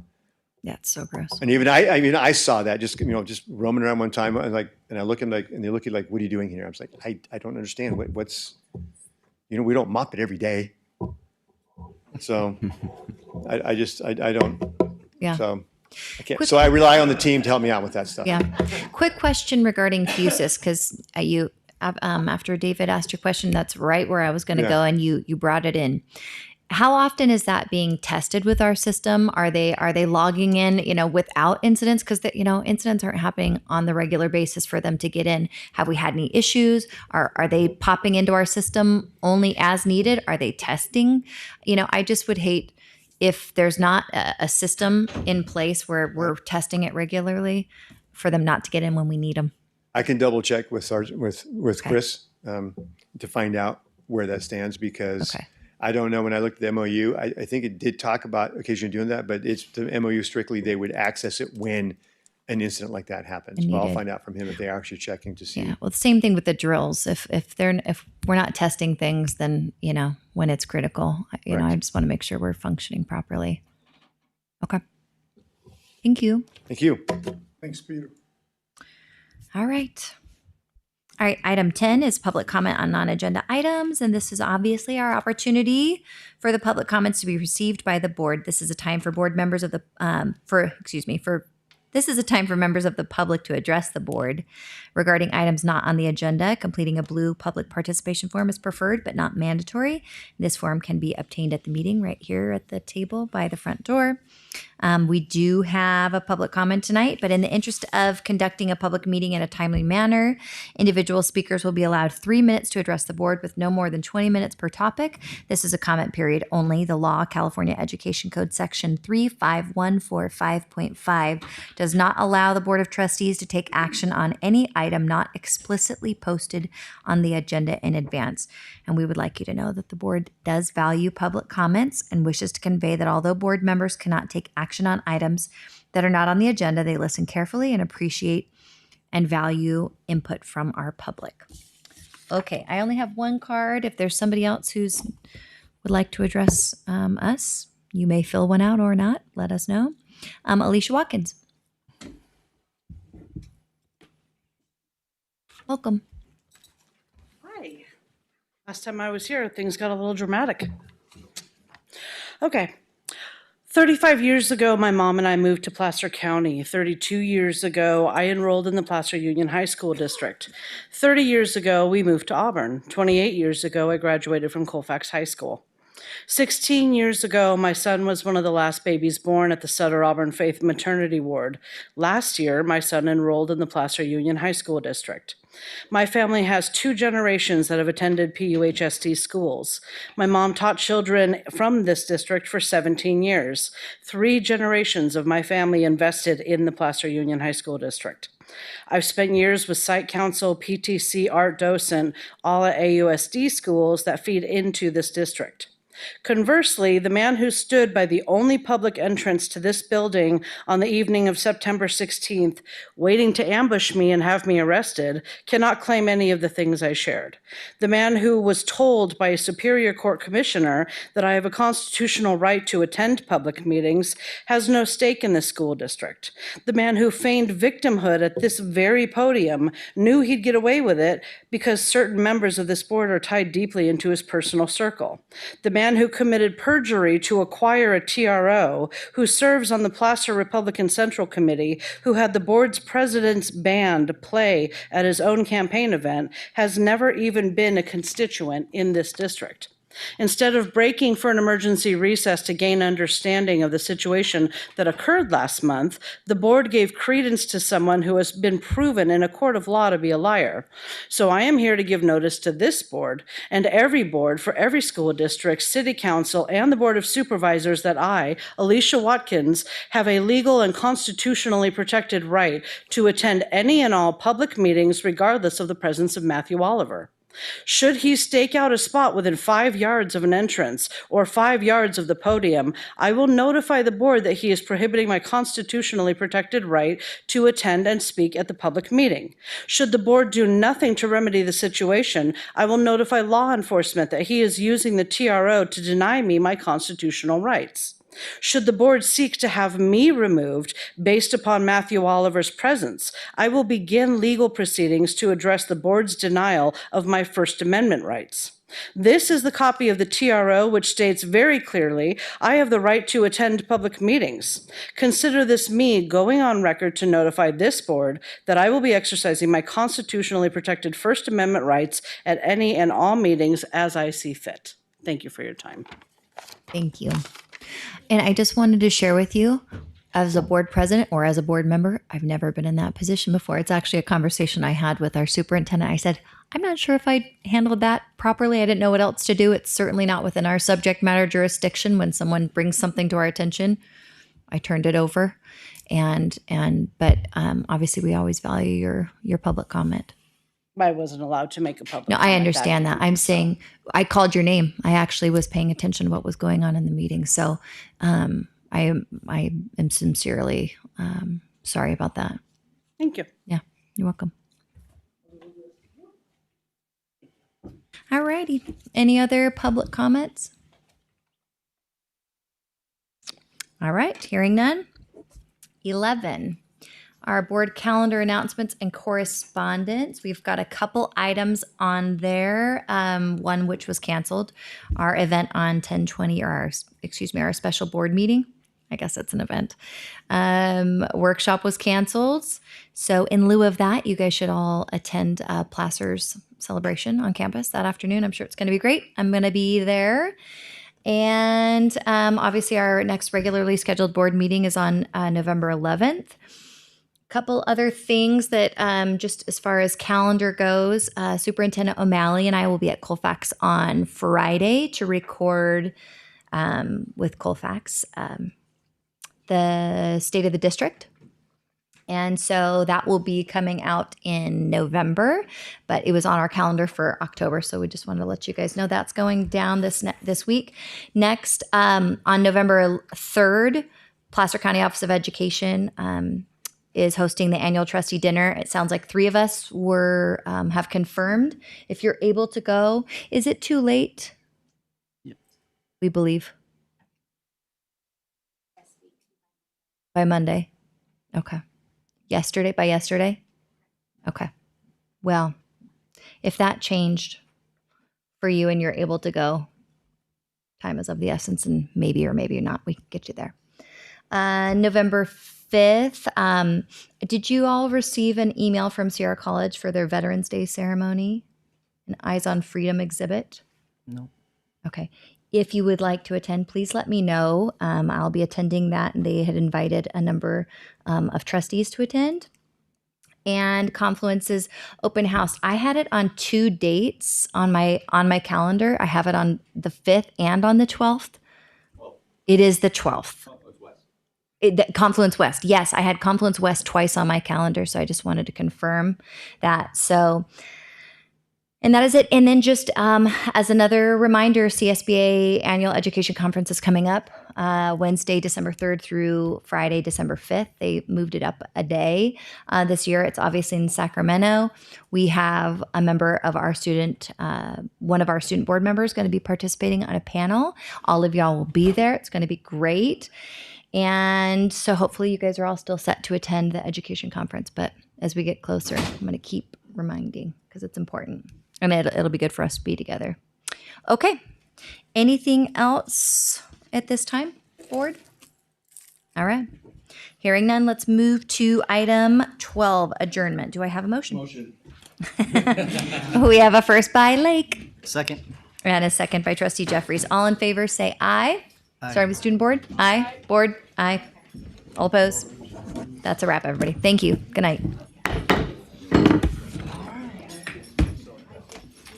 All right. Watkins.